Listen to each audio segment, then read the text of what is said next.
मैं मर चुका था। मतलब सचमुच मरा हुआ। चेहरे पर सफ़ेद कपड़ा, रोती हुई औरतें, पूरा अंतिम संस्कार का पैकेज। एक सामान्य सा मंगलवार, है ना? गलत, क्योंकि 5 मिनट पहले मैं एक बड़ी कंपनी में सिक्योरिटी मैनेजर था। अपनी गर्लफ्रेंड शाओलान के साथ बेहतरीन जिंदगी जी रहा था, अच्छा खाना खा रहा था, असली बिस्तर पर सो रहा था। फिर बूम, बत्ती गुल, और मैं प्राचीन चीन में विडो विलेज, विधवाओं का गांव नाम की किसी जगह का विलेज चीफ बनकर जाग गया। हाँ, आपने बिल्कुल सही सुना, विधवाओं का गांव। बात यह है कि डुकियान नाम के इस राजवंश में इतने युद्ध हुए कि सारे पुरुष मारे गए। मेरे गांव चिंगहा के हर एक वयस्क पुरुष की मौत हो चुकी थी, सिवाय मेरे। बस मैं और लगभग 100 औरतें। सुनने में यह किसी सपने जैसा लगता है। उस विचार को जरा थाम कर रखिए। डॉक्टर ने अभी अभी मुझे मृत घोषित किया था कि मेरे चेहरे पर पड़ा सफ़ेद कपड़ा हिलने लगा। बूढ़े डॉक्टर को ऐसा लगा जैसे उसने कोई भूत देख लिया हो, जो कि सही भी है, उसने लगभग देख ही लिया था। उसने मुझे कुछ सुइयां चुभाईं और अचानक मेरी आंखें खुल गईं। और फिर भगदड़ मच गई। कम से कम 15 औरतों ने मुझ पर ऐसे धावा बोल दिया जैसे मैं ब्लैक फ्राइडे सेल में जूतों की आखिरी जोड़ी हूं। वो जिंदा है, मुझे उसे छूने दो। वो गर्म है, चारों तरफ हाथ ही हाथ थे। मैं लेटे लेटे सोच रहा था, ये जिंदगी का सबसे बेहतरीन सपना है। क्या कोई इसकी तीव्रता थोड़ी बढ़ा सकता है? शायद कुछ कपड़े कम करके। मैं किसी सम्राट की तरह मुस्कुरा रहा था। फिर मेरी माँ ने, क्योंकि इस शरीर की एक माँ भी है, सबको पीछे हटने के लिए डांटा। पार्टी खत्म। शुक्रिया माँ, टाइमिंग के लिए वाकई बहुत शुक्रिया। तो मैं वहां लेटकर स्थिति को समझने की कोशिश कर रहा था। इस शरीर की पुरानी यादें बाढ़ की तरह उमड़ने लगीं।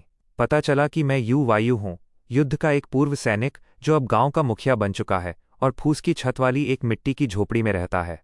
मेरा फर्नीचर, एक मेज, 2 कुर्सियां, पूरा कैटलॉग, बस इतना ही है। मेरा नया परिवार, माँ जो एक सख्त महिला हैं, जरा भी रहमदिल नहीं है, और 4 छोटी बहनें जो ऐसी दिखती हैं जैसे उन्होंने अपनी पूरी जिंदगी में कभी भरपेट खाना न खाया हो।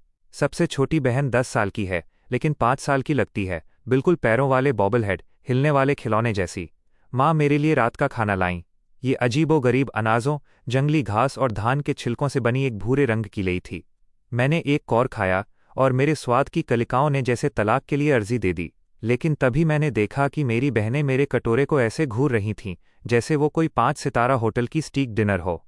मैंने वो खाना उन्हें दे दिया। उन्होंने कटोरा चाट चाट कर साफ कर दिया। उन्होंने चॉपस्टिक्स तक चाट लीं। मैं वहां बैठकर सोच रहा था, हे भगवान, तुमने वाकई मेरे साथ गंदा। मेरे पास एक गर्लफ्रेंड थी। मेरे पास होम डिलीवरी का खाना था। तुमने मेरी सेव फाइल डिलीट कर दी और बिना किसी ट्यूटोरियल के मुझे हार्डकोर सर्वाइवल मोड में डाल दिया। मैंने संक्षेप में दोबारा मरने की सोची ताकि अपनी पुरानी जिंदगी में वापस रिस्पॉन हो सकूं। लेकिन क्या हो अगर ये काम न करे और मैं बस 2 बार मर जाऊं? बहुत खराब जुआ है। ओह, और बात यहीं खत्म नहीं होती। जब मैं बाहर निकला तो मैंने देखा कि पड़ोसी गांवों के कुछ लड़के गिद्धों की तरह मंडरा रहे थे। बात यह है कि अगर मैं मर जाऊं तो सरकार मेरे गांव की सभी विधवाओं को दूसरे आदमियों की रखैल बनाने के लिए भेज देगी। ये लोग दुकान खुलने से पहले प्रीव्यू शॉपिंग के लिए आ गए थे। उनमें से एक ने तो जोर से कहा, ये मरा क्यों नहीं? मेरी मुफ्त की बीवी बस उड़ गई। दूसरा बोला, मैंने सुना है डाकू आ रहे हैं। वैसे भी वो जल्द ही मर जाएगा। आखिरकार हमें भी अपनी पसंद की मिल ही जाएगी। मेरी छोटी बहन उनसे लड़ना चाहती थी। मैंने उसे रोक लिया। जब आप बीफ यानी मांस खरीदने की औकात नहीं रखते तो आप किसी से पंगा नहीं ले सकते। लेकिन असली बात यह है कि मैं एक युद्ध के वेटरन दिग्गज के शरीर में फंसा हुआ एक आधुनिक इंसान हूं।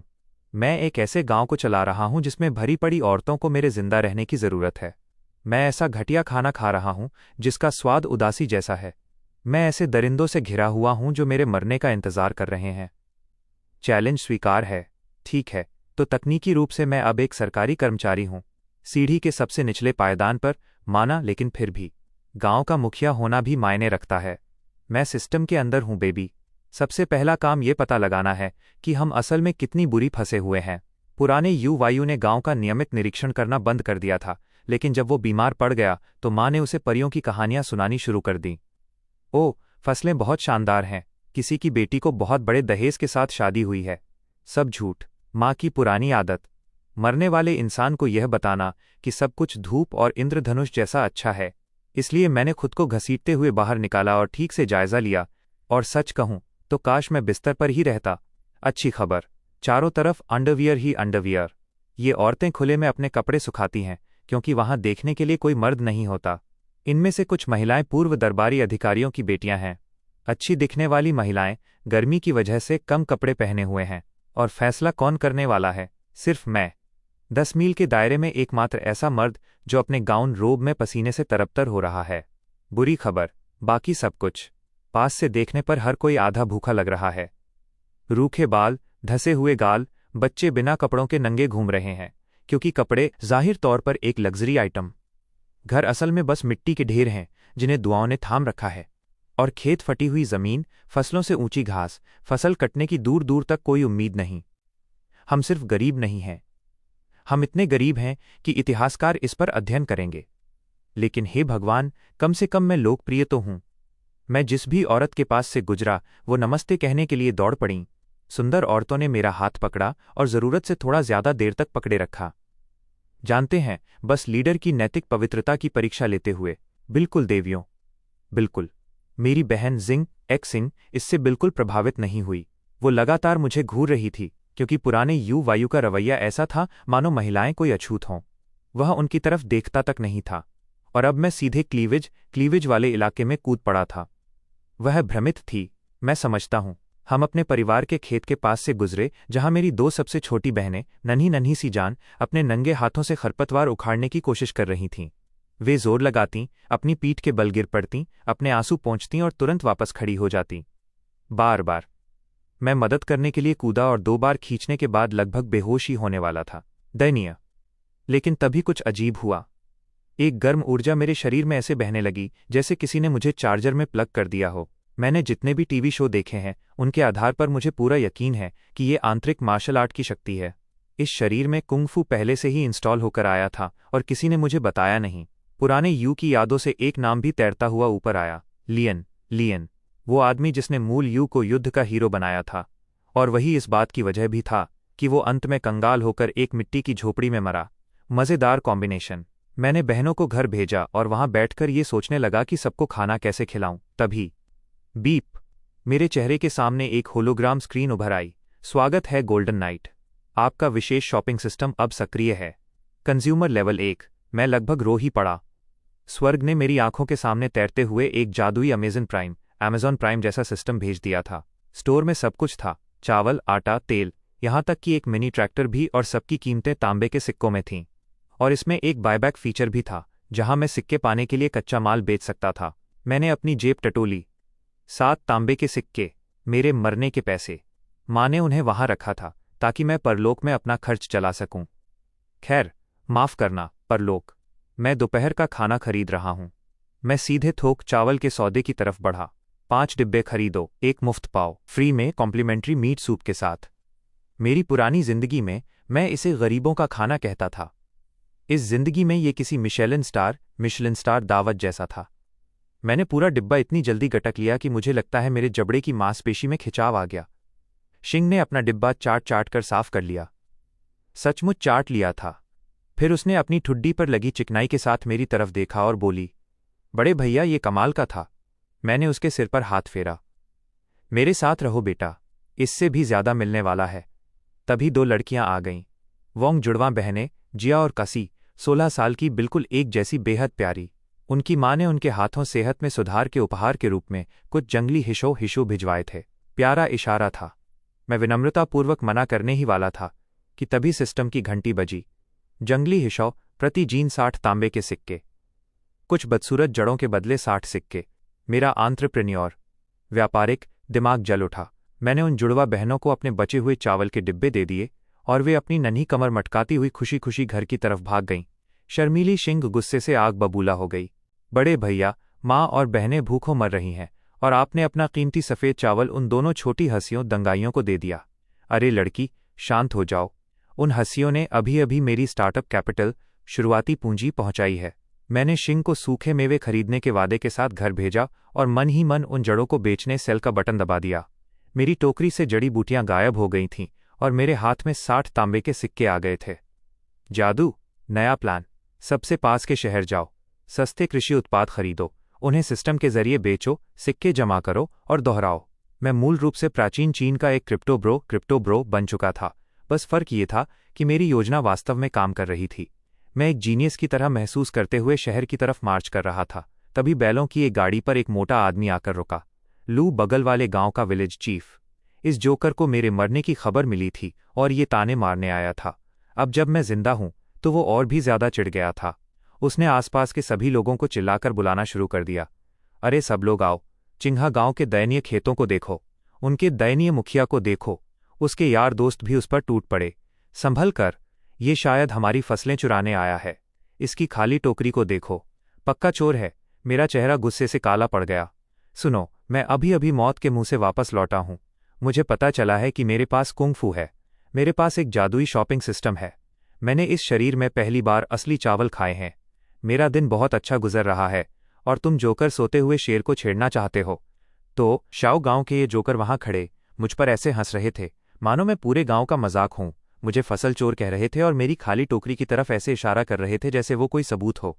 अब जो पुराना यू था वो आदमी एक पायदान डोरमैट की तरह था। झगड़े से डरता था, अधिकारियों से डरता था, अपनी ही परछाई से डरता था और हर अपमान को मुस्कान और झुककर स्वीकार कर लेता था। लेकिन मैं वो आदमी हूं जिसने अधिकार की पीली जैकेट पहनी थी। अपनी पुरानी जिंदगी में तुम मसेराती गाड़ी में भी आ जाते, तब भी मैं पार्किंग देने से पहले तुमसे सिगरेट जरूर मंगवा लेता। सम्मान से कोई समझौता नहीं हो सकता, इसलिए मैंने एक लाठी उठा ली। तुम मुझ पर चोरी का आरोप लगा रहे हो। तुम्हारी बैलों की गाड़ी ने अभी अभी मेरी फसल को रौंदा है और तुम चोरी की बात करते हो। मैंने लाठी की तरफ ऐसे इशारा किया जैसे वो कोई तलवार हो। तो आ जाओ फिर, बातें कम, लड़ाई ज्यादा। उन्होंने जिस बात का हिसाब नहीं लगाया था वो ये थी कि ये शरीर आजीविका के लिए तुर्की घुड़सवार सेना पर युद्ध की तलवार चलाता था। मूल यू एक सैनिक था और जब मैंने वो लाठी घुमाई तो कुछ बुनियादी प्राइमल रूप से जाग उठा, एक हत्या की ऐसी तीव्र इच्छा जो हवा को भी चीर सकती थी। मैंने लू गांव के मुखिया की पीठ पर पलक झपकते ही लाठी जड़ दी। वो गीले चावल के बोरे की तरह धड़ाम से नीचे गिर गया। इसे पकड़ो, उसके एक लड़के ने चिल्लाया, लेकिन कोई नहीं हिला क्योंकि मैंने अपनी लाठी लू के गले पर टिका रखी थी, जिससे खून की एक हल्की सी बूंद निकल आई थी। 1 इंच और ये हत्या का दृश्य बन जाता। सच कहूं तो मैं खुद को रोक नहीं पा रहा था। इस शरीर में गुस्से की समस्या है। पुराना यू मूल रूप से एक बरसर्कर था जो खेती करने के लिए रिटायर हो गया था। तभी तो वो लड़ाइयों से बचता था। एक बार इंजन चालू हो जाए तो ब्रेक का पेडल नहीं होता। लू की पैंट गीली हो गई थी। सचमुच एक अधेड़ उम्र का आदमी दिन दहाड़े अपनी पतलून गीली कर रहा था। खूबसूरत, मैंने बड़े शांत भाव से कहा। तो तुम्हारे पास ये विकल्प हैं। विकल्प ए, हम ठीक से लड़ें और मैं अपनी शुरुआत को अंजाम तक पहुंचाऊं। विकल्प बी, हम साथ में काउंटी कोर्ट हाउस अदालत चलें और मैं मजिस्ट्रेट को दिखाऊं कि तुम्हारे इस छोटे से दौरे ने मेरी फसलों का क्या हाल किया है। विकल्प सी, तुम भाग जाओ। प्राचीन चीनी कानून के बारे में एक मजेदार बात यह है कि किसी की फसल को रौंदने पर 30 कोड़े और पूरा मुआवजा मिलता है। और इन जीनियस लोगों ने सिर्फ फसलें ही नहीं रौंदी थी, वे चुपके से हमारे गांव में घुसकर गेहूं के अंकुर और औरतों के अंडरवियर चुरा रहे थे। पुलिस की तलाशी उनके लिए तबाही साबित होती। उन्होंने विकल्प सी चुना। वे तितर बितर हो गए जैसे रोशनी जलने पर कॉकरोच तिलचट्टे भाग जाते हैं। लू अपनी टांगों से पेशाब टपकाते हुए उठा और अपनी इज्जत को पीछे धूल में छोड़कर लंगड़ाते हुए भाग गया। मैंने जमीन पर थूक दिया। हर सदी में गुंडे एक जैसे ही होते हैं। उनके साथ अच्छा बनो, वे आपको जिंदा खा जाते हैं। थोड़े से दांत दिखाओ, वे बिखर जाते हैं। बहुत सारे दांत दिखाओ, वे आंखें मिलाने की हिम्मत भी नहीं करेंगे। खैर, वापस पैसे कमाने पर आते हैं। उस जड़ी बूटी की जड़ को बेचने से मेरे पास अभी भी 60 तांबे के सिक्के थे। उसमें से 3 सिक्के मैंने एक कोका कोला पर खर्च कर दिए। हाँ, सिस्टम कोक भी बेचता है। मैं इस धूल भरी सड़क पर बिना किसी परिवहन, यहां तक कि एक गधे के भी हीट स्ट्रोक से मर रहा था। पसीने से मेरे कपड़ों का एकमात्र जोड़ा जला जा रहा था। ठंडे कार्बोनेटेड आनंद की एक ठंडी बोतल के लिए 3 सिक्के। मेरी जिंदगी का सबसे बेहतरीन निवेश।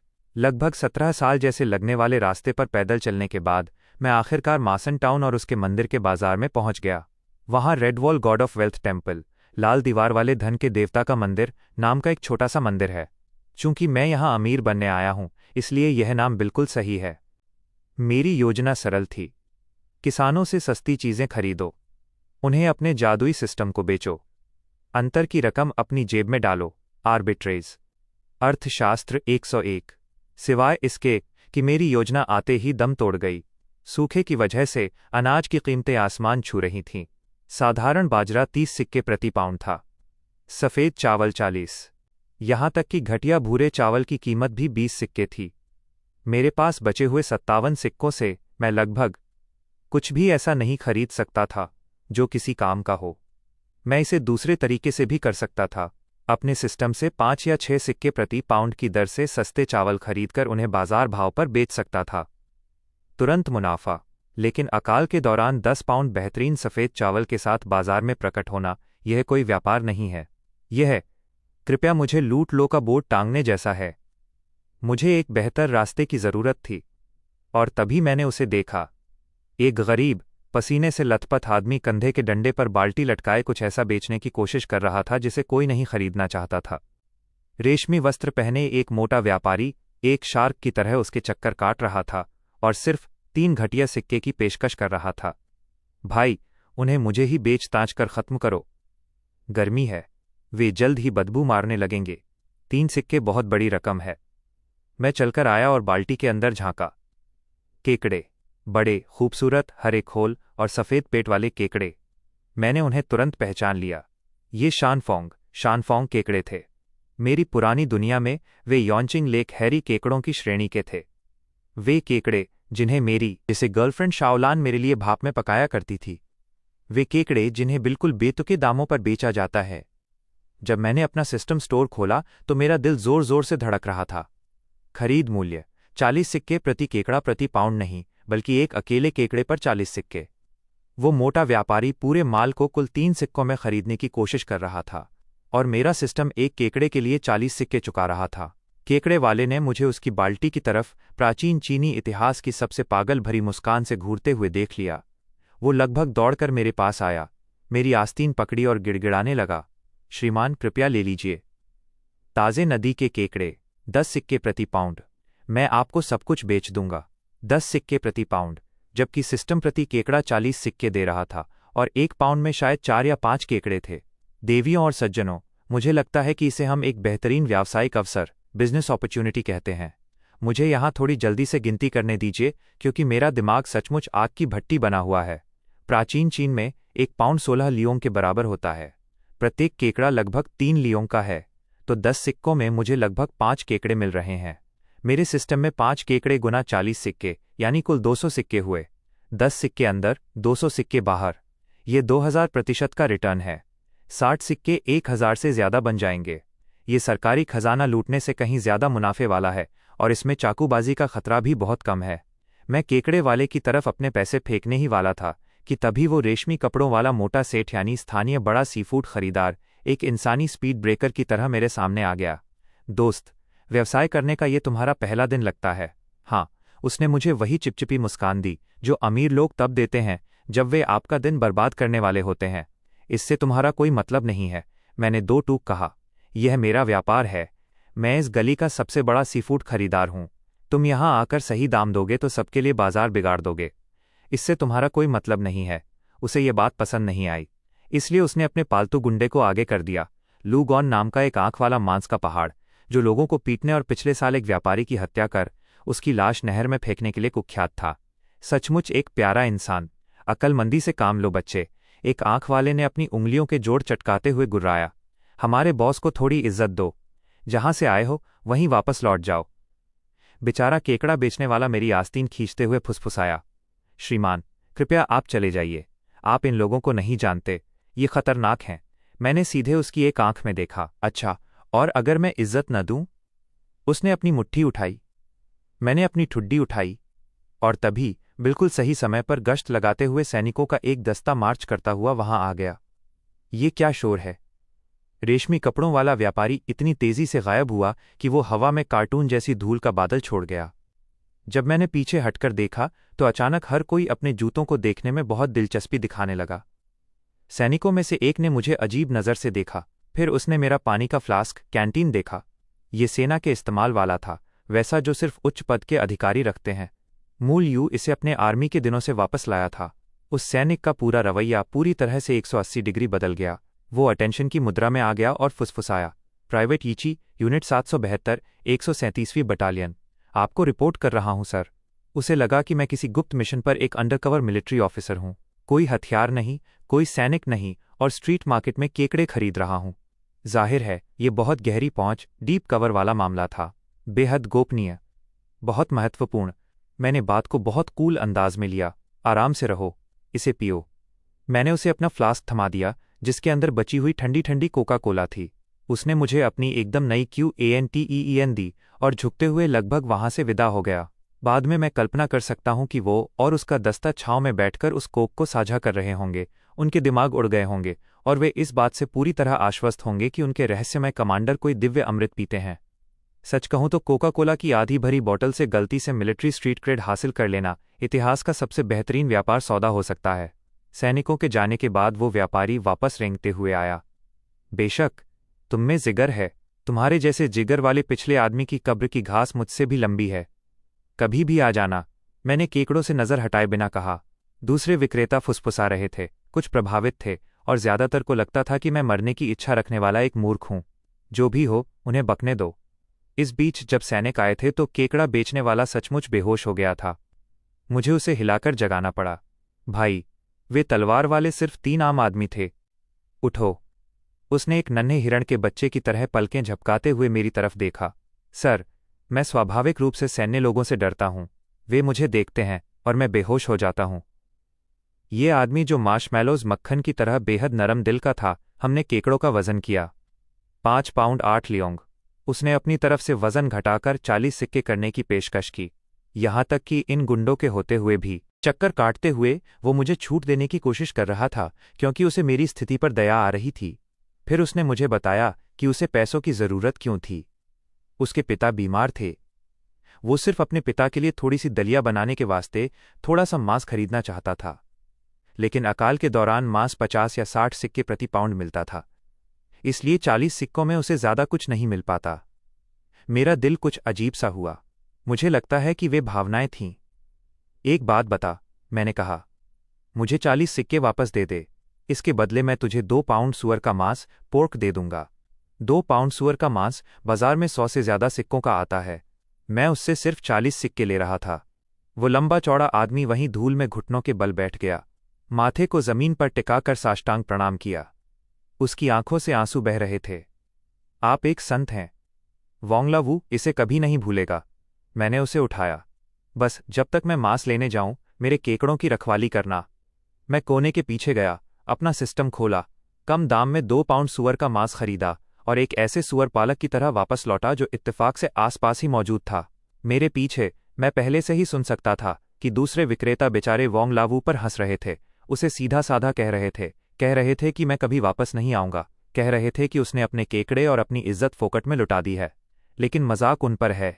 मैं उन केकड़ों को एक बड़ी संपत्ति में बदलने वाला हूं और मुझे एक ऐसा दोस्त मिल गया है जो अपनी जान देकर सीफूड की रक्षा करने के लिए काफी वफादार है। हर साम्राज्य की शुरुआत कहीं न कहीं से होती है। मेरे साम्राज्य की शुरुआत एक रोते हुए आदमी और केकड़ों की एक बाल्टी से होती है। तो मुझे अपने सिस्टम का उपयोग करने के लिए किसी एकांत जगह की जरूरत थी। मैं भीड़ के सामने हवा में से 2 पाउंड मांस प्रकट नहीं करवा सकता था। अरे सब लोग, देखो मैं एक अदृश्य जादुई स्टोर से मांस कैसे निकालता हूं जिसे सिर्फ मैं देख सकता हूं। हाँ, ये एक डायन या जादूगर के रूप में जलाए जाने का सीधा टिकट है। मैं एक शांत कोना तलाशने के लिए बाजार से दूर चलता गया। पूरी तरह से सामान्य व्यवहार, बिल्कुल भी संदिग्ध नहीं। लेकिन जाहिर है, मुझे जाते हुए देखने वाले हर एक विक्रेता ने यह मान लिया था कि मैं भाग रहा हूं। रेशमी कपड़े वाले व्यापारी से डर गया है। एक कायर, एक धोखेबाज हूं। बड़ा टफ गाय बनता था। दुम दबाकर भाग गया। तुमने देखा वह कितना दुबला पतला था, लोगों से लड़ रहा था। कृपया, उसे यहां आकर पंगा नहीं लेना चाहिए था। अब हम सब इसकी कीमत चुकाएंगे। क्लासिक दर्शक वाली मानसिकता। वे आपकी मदद नहीं करेंगे, आपके लिए लड़ेंगे नहीं, लेकिन आपकी पीठ पीछे आपकी रोस्टिंग जरूर करेंगे। इस बीच बेचारे वोंगलावू मेरे केकड़ों की ऐसे रखवाली कर रहा था जैसे कोई वफादार गोल्डन रिट्रीवर हो। वो पसीने से तरबतर था और सोच रहा था कि क्या मैं सच में वापस आऊंगा भी या नहीं। हर किसी ने उससे कहा कि मैं नहीं लौटूंगा, लेकिन किसी तरह और मैं सच में इस बात की इज्जत करता हूं। उस बड़े आदमी ने अपनी कमर सीधी की और इंतजार करता रहा। उस बंदे का दिल सोने जैसा साफ था। अब वो हिस्सा सुनिए जिससे मेरा खून खौल उठता है। और मुझे तो बाद में पता चला कि ये सब हुआ कैसे था। जब मैं अपने अदृश्य जादुई कॉस्टको में खरीदारी कर रहा था, तब वो रेशमी लोमड़ी चिंडाफा छुपते छुपाते मार्केट मैनेजर के निजी ठिकाने पर जा पहुंचा।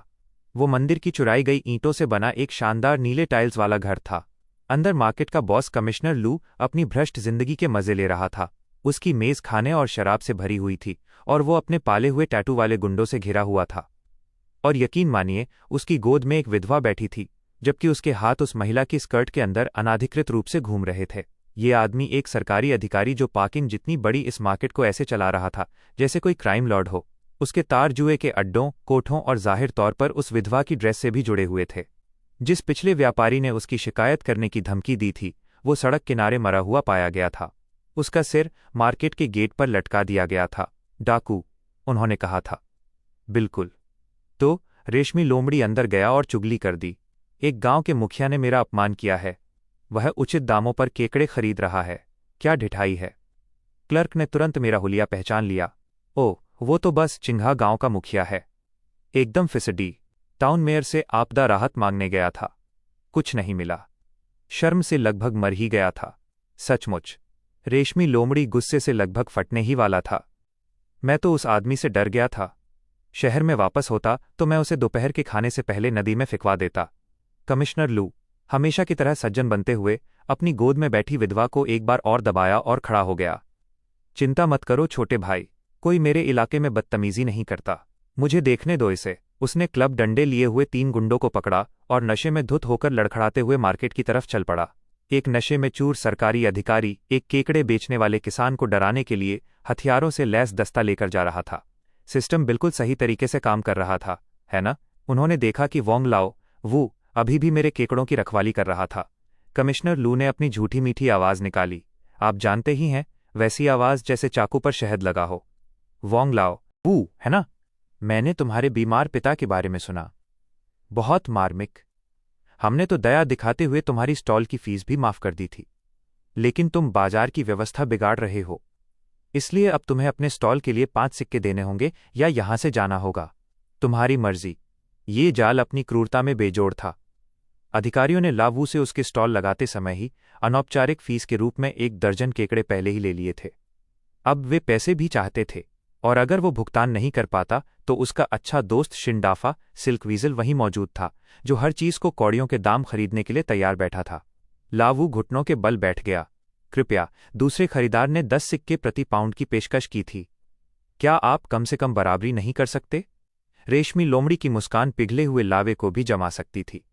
10 सिक्के? तब फिर अगर उसके पास पैसे थे तो वो भागा क्यों? फिर कीमतें 3 सिक्के प्रति पाउंड से गिरकर 2 सिक्के हो गईं, क्योंकि केकड़े थके हुए लग रहे थे। एक केकड़ा थका हुआ लग रहा है। ये केकड़े सचमुच बाल्टी से बाहर निकलने के लिए एक दूसरे के ऊपर चढ़ रहे थे, और इस आदमी ने कहा कि वे थके हुए लग रहे थे। टोफू बेचने वाली एक आंटी से ये सब सहन नहीं हुआ। ये सरासर डकैती है। यह कानून के खिलाफ है। उसके पति का चेहरा उसके अपने टोफू जितना सफ़ेद पड़ गया।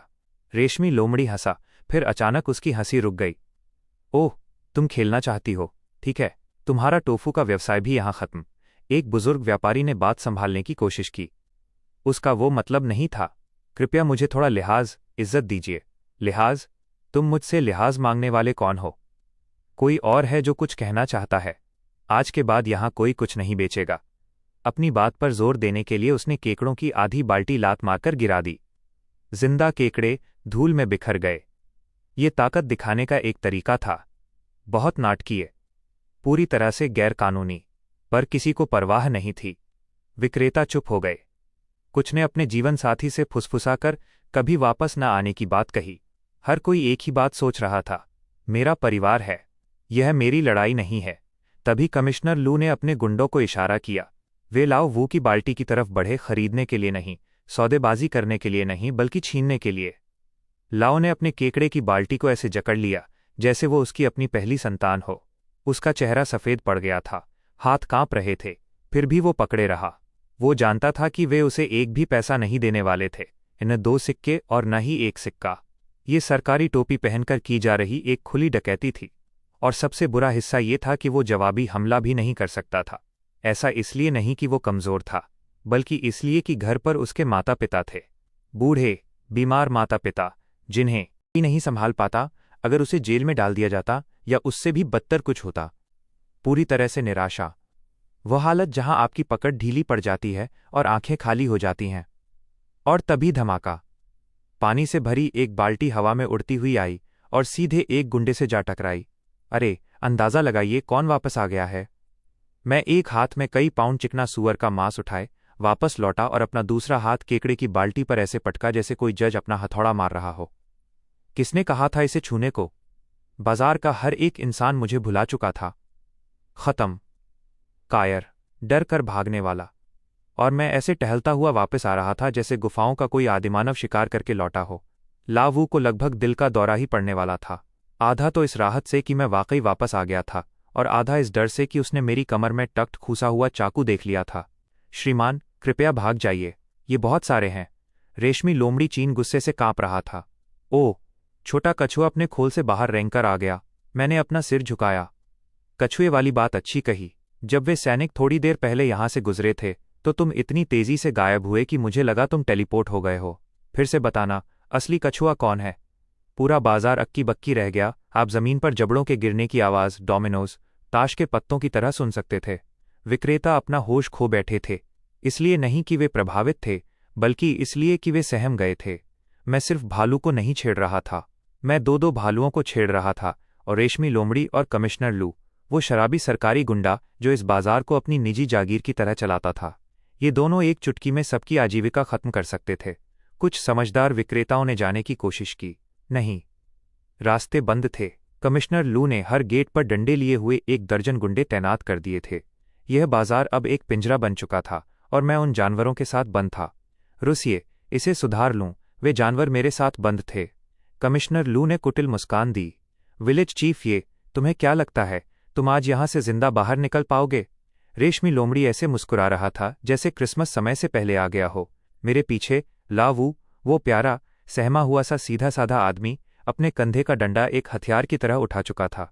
श्रीमान, जब लड़ाई शुरू होगी मैं आपको कवर दूंगा ताकि आप भाग सकें। वो सैनिकों को देखकर बिना बेहोश हुए मुश्किल से देख पाता है, लेकिन उसने मेरे लिए लाठी उठा ली थी। मैं कसम खाता हूं, इसे गोद ले रहा हूं। टोफू वाली आंटी ने अपने पति को कोहनी मारी। तुमने पूरी जिंदगी किताबें पढ़ी हैं, अब न्याय के लिए खड़े होने का समय है। टोफू बेचने वाला विद्वान अपने ही उत्पाद जितना सफ़ेद पड़ गया। न्याय? मैं इन पर टोफू कैसे फेंकूं? अगर मैंने वाकई परीक्षा पास करके मजिस्ट्रेट बन गया होता तो ज़रूर मदद करता, लेकिन अभी तो मैं बस एक टोफू बेचने वाला हूं। पास ही किसी ने फुसफुसाया, भले ही तुम मजिस्ट्रेट होते, ये स्थानीय गुंडे फिर भी अपनी मनमानी ही चलाते।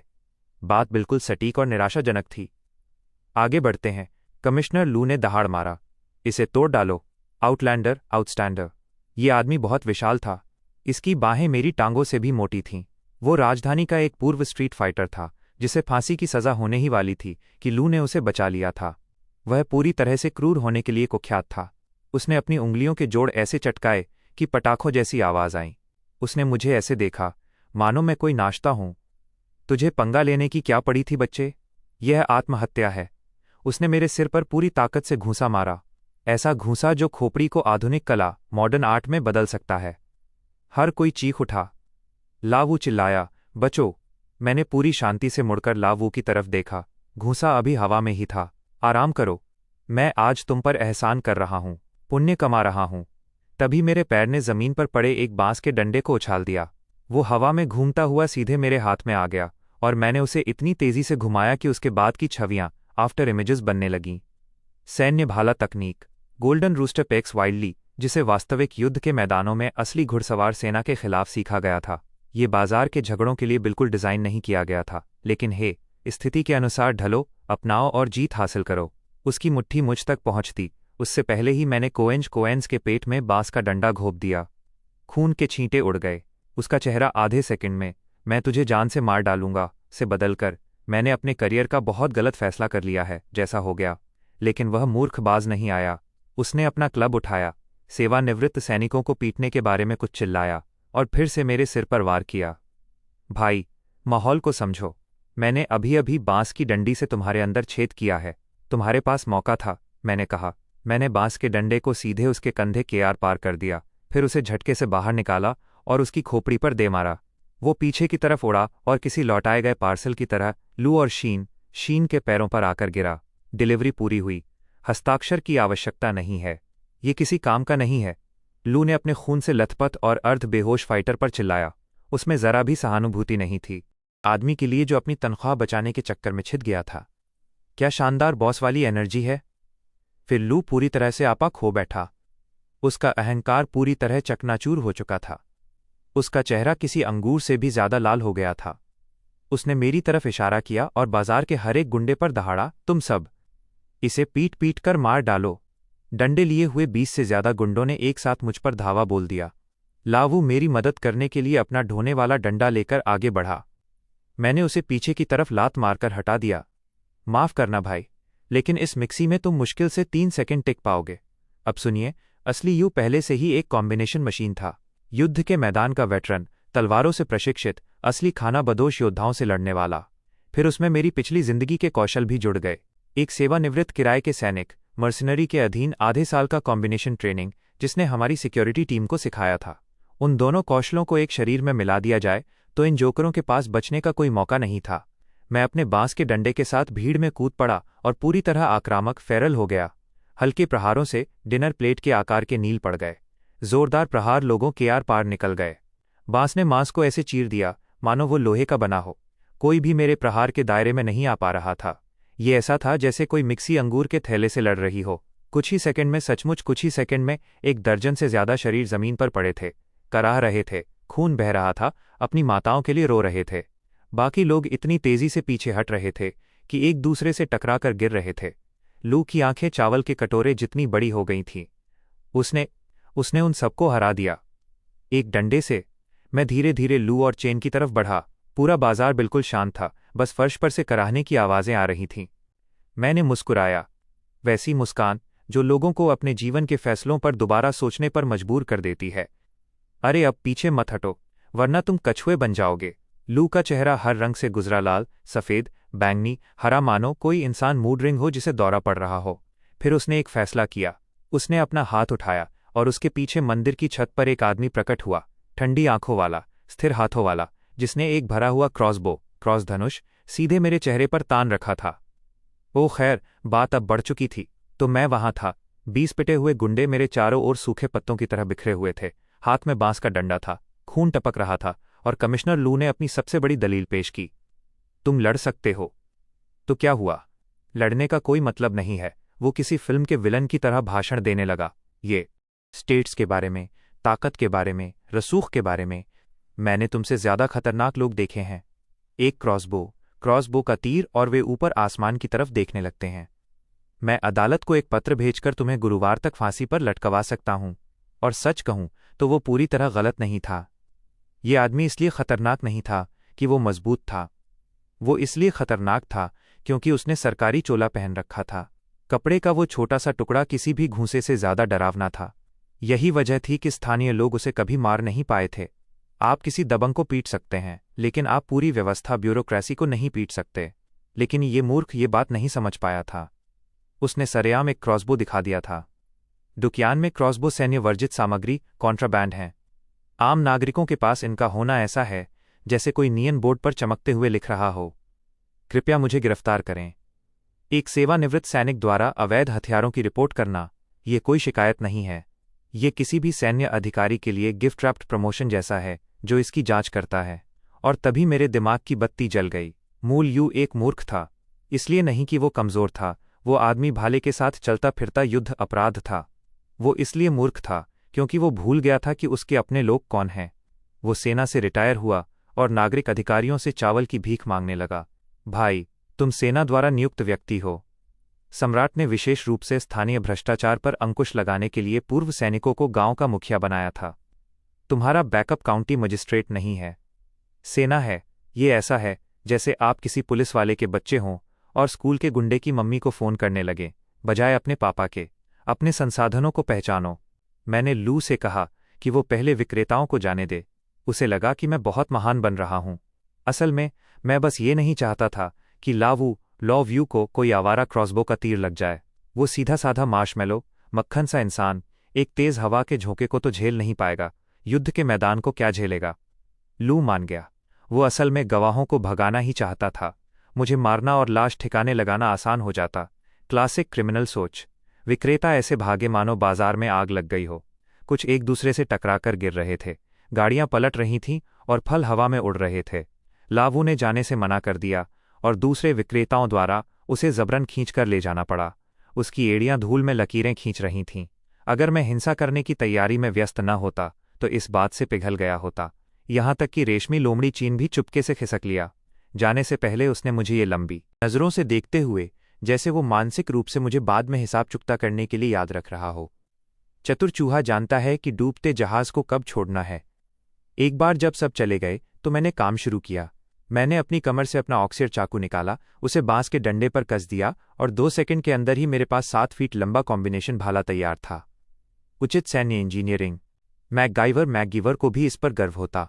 मैं कमिश्नर लू को इतिहास का एक पाद टिप्पणी हिस्टोरिकल फुटनोट बनाने से बस 3 सेकंड की दूरी पर था। तभी बादलों की नहीं बल्कि घोड़ों की टापें सुनाई दी। एक घोड़ा बाजार के दरवाजे से इतनी तेजी से अंदर घुसा कि जो विक्रेता पूरी तरह से नहीं गए थे वे अपनी जान बचाने के लिए कूद पड़े। एक आदमी धड़ाम से गिर गया और अपनी आंखें बंद करके बस मौत को स्वीकार करने लगा। लेकिन घुड़सवार कुशल था। घोड़े ने गिरे हुए आदमी के ऊपर से ऐसे छलांग लगाई जैसे कोई स्टीपल चेस हो, और वो लगातार सर पर दौड़ता रहा। मैंने घुड़सवार को गौर से देखा और मेरा दिमाग फट गया। शाओ शिव, यादें बाढ़ की तरह उमड़ने लगीं। युद्ध के मैदान की यादें, असली वाली, वैसी यादें जिन्हें मूल युद्ध दबा रहा था। हथियारों के साथ भाइयों की तरह लड़ना, संख्या में कम होने के बावजूद दुश्मन की घुड़सवार सेना को चीरते हुए आगे बढ़ना, अपने राजा को व्यक्तिगत रूप से युद्ध में उतरते हुए देखना और 27 दुश्मन योद्धाओं के सिर काटते हुए देखना, और फिर नागरिक अधिकारियों द्वारा बाद में रिकॉर्ड से हर एक सैन्य उपलब्धि को मिटा दिया जाना। राजनीति। प्राचीन चीन में भी ये हमेशा राजनीति ही होती है। मैंने जल्दी से अपने ऊपर से खून और पसीना पोंछा और अपने कपड़े ठीक किए।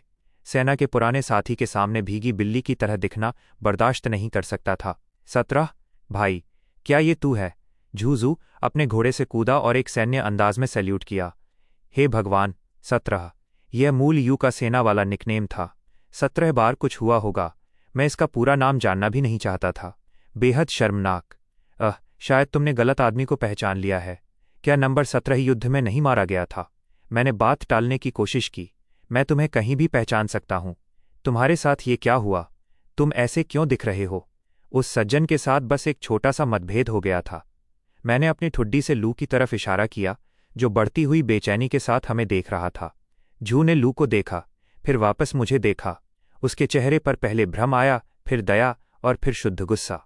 कौन तुम्हें परेशान कर रहा है? मैं गैरिसन ड्यूटी में ट्रांसफर हो गया हूं, लेकिन मेरा नया कमांडर मुझसे बहुत प्यार करता है। मैं किसी के लिए भी भयानक समस्याएं खड़ी कर सकता हूं। नहीं, ठीक है, बस केकड़ों का एक विवाद था। लेकिन झू से ही लू की तरफ बढ़ रहा था। उसका एक हाथ उसकी आर्मी वाली तलवार पर था। अरे बूढ़े आदमी, ये ब्लेड दिख रहा है? अकलमंदी से काम लो, निकल जाओ अभी। लू हंसा, जोर से हंसा। और तुम कौन हो? गैरिसन का एक मामूली सिपाही एक सरकारी अधिकारी को धमकी दे रहा है। अपनी चौकी छोड़कर आने के जुर्म में मैं तुम्हें मौके पर ही मरवा सकता हूं। उसके गुंडों ने उसका साथ दिया। ये हमारे कमिश्नर लू हैं। कितने ताकतवर, कितने हैंडसम। लू गर्व से फूल गया। यह तांगा है। यहां नागरिक हुकूमत चलाते हैं। तुम्हारा कप्तान भी मुझको छूने की हिम्मत नहीं करेगा। जू सी की आंखें फड़क उठीं। उसने अपनी बेल्ट से एक सीटी निकाली और उसे इतनी जोर से बजाया कि उसका चेहरा लाल हो गया।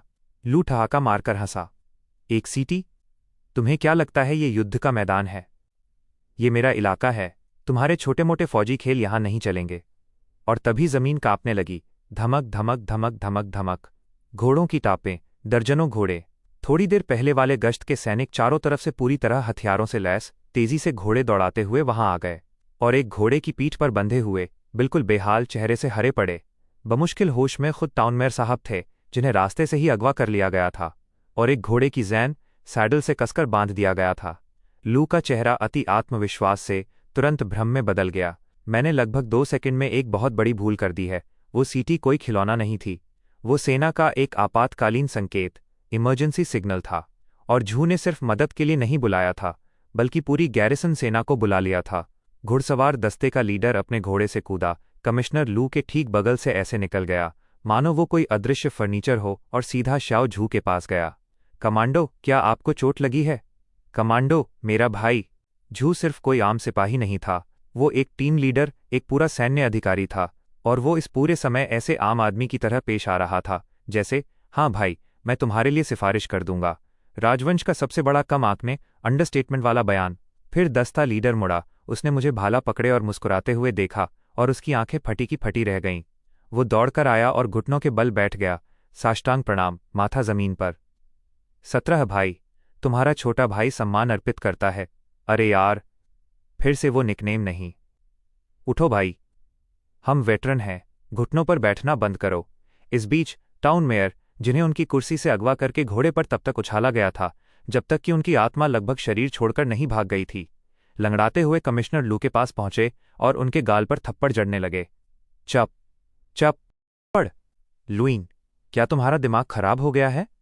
किसने कहा था तुम्हें विलेज चीफ से पंगा लेने को? मेयर साहब को सब पता था। वे जानते थे कि मैं कौन हूं, या कम से कम इतना तो जानते ही थे कि मुझे परेशान करना करियर खत्म करने वाला फैसला है। और यहां उनका वही अधीनस्थ सबॉर्डिनेट अधिकारी खड़ा था जिसने मेरे चेहरे पर क्रॉसबो तान दी थी। लू वहां एक इंसानी पंचिंग बैग की तरह थप्पड़ खाता रहा। उसने जोर से सांस लेने की भी हिम्मत नहीं की। जू ने बात को और आगे बढ़ाया, क्या इसी तरह से तुम अपने शहर को संभालते हो मेयर? अगर हम वक्त पर नहीं पहुंचते तो क्या मेरा भाई इस वक्त तक मर चुका होता? और वो क्रॉसबो? वह प्रतिबंधित सामान है। उसे इसकी अनुमति किसने दी थी? क्या तुमने दी थी? क्या तुम किसी विद्रोह की योजना बना रहे हो? विद्रोह, रिबेलियन वाला शब्द, प्राचीन चीन में ये सिर्फ कोई आरोप नहीं होता, ये आपके पूरे खानदान के लिए मौत की सजा होता है। लू का चेहरा डर से पूरी तरह सुन्न पड़ गया। बात यह थी कि गैरिसन सेना आमतौर पर नागरिक मामलों में दखल नहीं देती। बस एक ही अपवाद होता है, विद्रोह का शक होने पर। उस स्थिति में वे कागजी कार्रवाई नहीं करते, वे सीधे आपको मार देते हैं और इनाम वसूल करते हैं। लू इतनी तेजी से मेरे सामने घुटनों के बल गिरा कि शायद उसके घुटने की टोपियां, नीकैप्स चटक गई हों। विलेज चीफ, मैं मूर्ख था, मैं अंधा था, मुझे मारिए, सजा दीजिए, जो आप चाहें। जो विक्रेता जाने का नाटक कर रहे थे, वे सब दीवारों के पीछे छिपकर कोनों से झांक रहे थे। वे देख रहे थे कि बाजार का सबसे ताकतवर आदमी एक ऐसे दुबले पतले लड़के के पैरों में गिड़गिड़ा रहा है जो 2 घंटे पहले एक खाली टोकरी लेकर आया था। उनके दिमाग के फ्यूज उड़ रहे थे। क्या इस लड़के के संपर्क सीधे स्वर्ग से हैं? लू काउंटी मजिस्ट्रेट के सामने भी इस तरह नहीं झुकता, यहां तक कि रेशमी लोमड़ी चेन भी, जो अंधेरे में छिपा हुआ था, एक गंभीर अस्तित्वगत संकट, एग्जिस्टेंशियल क्राइसिस से गुजर रहा था। उसने थोड़ी देर पहले मानसिक रूप से मेरे अंतिम संस्कार की योजना बनाई थी, और अब वो अपने खुद के अंतिम संस्कार की योजना बना रहा था। मैंने जो बात समझ ली थी वो ये थी कि राजनीतिक हवाएं बदल रही थीं। सम्राट भ्रष्ट नागरिक अधिकारियों से तंग आ चुके थे, और उन्होंने सरकारी पदों पर सैन्य दिग्गजों, वेटरन्स को नियुक्त करना शुरू कर दिया था। सबसे पहले मेरे जैसे गांव के मुखिया, इसके बाद काउंटी पोस्ट्स। जू और उसके लड़के आसमान पर थे, क्योंकि उनका नया कमांडर स्पष्ट रूप से एक गंभीर रसूख वाला आदमी था। और सभी सैनिक एक के बाद एक घोड़े से उतरकर मुझे ऐसे सैल्यूट कर रहे थे मानो मैं सैनिकों का निरीक्षण कर रहा हूं। क्योंकि सेना में नंबर 17 कोई मजाक नहीं था, वो एक किंवदंती, लेजेंड था।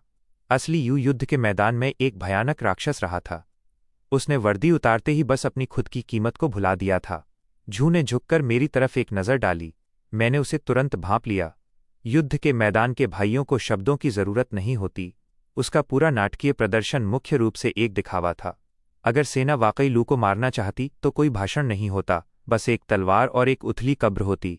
ये सारा नाटक सिर्फ दिखाने के लिए था, इतना बड़ा कि दहशत फैल जाए और इतना छोटा कि कागजी कार्रवाई से बचा जा सके। क्या मैं जू से सचमुच लू को मारने के लिए कह सकता था? सच कहूं तो हाँ, मेरी पुरानी साथी लोग तो पलक झपके बिना ही सारा सफाया संभाल लेते। लेकिन अब मैं रिटायर हो चुका हूं और मैं नहीं चाहता कि वैसी आफत मेरे भाइयों पर आए। ठीक है, मैंने कांपते हुए लू की तरफ नीचे देखते हुए कहा, तुम्हारी माफी स्वीकार है, मैं तुम्हारी जान बख्शता हूं। लू का चेहरा सुबह के सूरज की तरह चमक उठा। अभी खुश मत हो, मैंने आगे जोड़ा। दिन दहाड़े किसी सरकारी अधिकारी को मारना झंझट का काम है, लेकिन हादसे होते रहते हैं। अंधेरी सड़कों पर डाकू, खाइयों में मिली लाशें, बहुत दुखद, बहुत अनसुलझा। समझे तुम? उसकी चमक फीकी पड़ गई। हाँ, बिल्कुल। अब से गांव का मुखिया यहां बिना टैक्स के व्यापार करेगा। कोई स्टॉल फीस नहीं, हमेशा के लिए बाजार की सबसे बेहतरीन जगह। हमारे जाने के बाद मुझे बताया गया कि लू बहुत देर तक घुटनों के बल बैठा रहा, बस घुटने टेके, जमीन को घूरता रहा, अपने हर उस फैसले पर पुनर्विचार करता रहा जो उसे इस पल तक ले आया था। उसके क्लर्क ने आखिरकार पूरा बाजार बंद करवा दिया।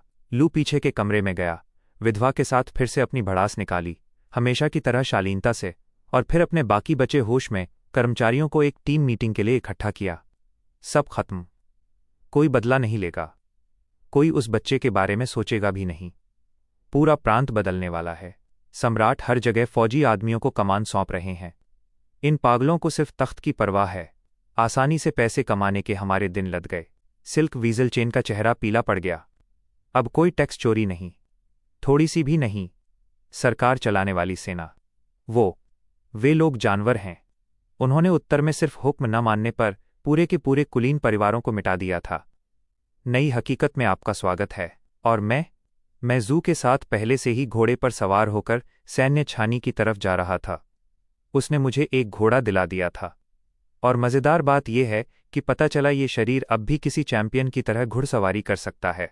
मांसपेशियों की याददाश्त, मसल मेमोरी बड़ी कमाल की चीज़ होती है। लगभग 1 घंटे बाद मैंने इसे देखा। निर्माणाधीन एक मुख्य सड़क, हर तरफ मजदूर, सैन्य गतिविधियां जोरों पर थीं। और बात समझ में आ गई।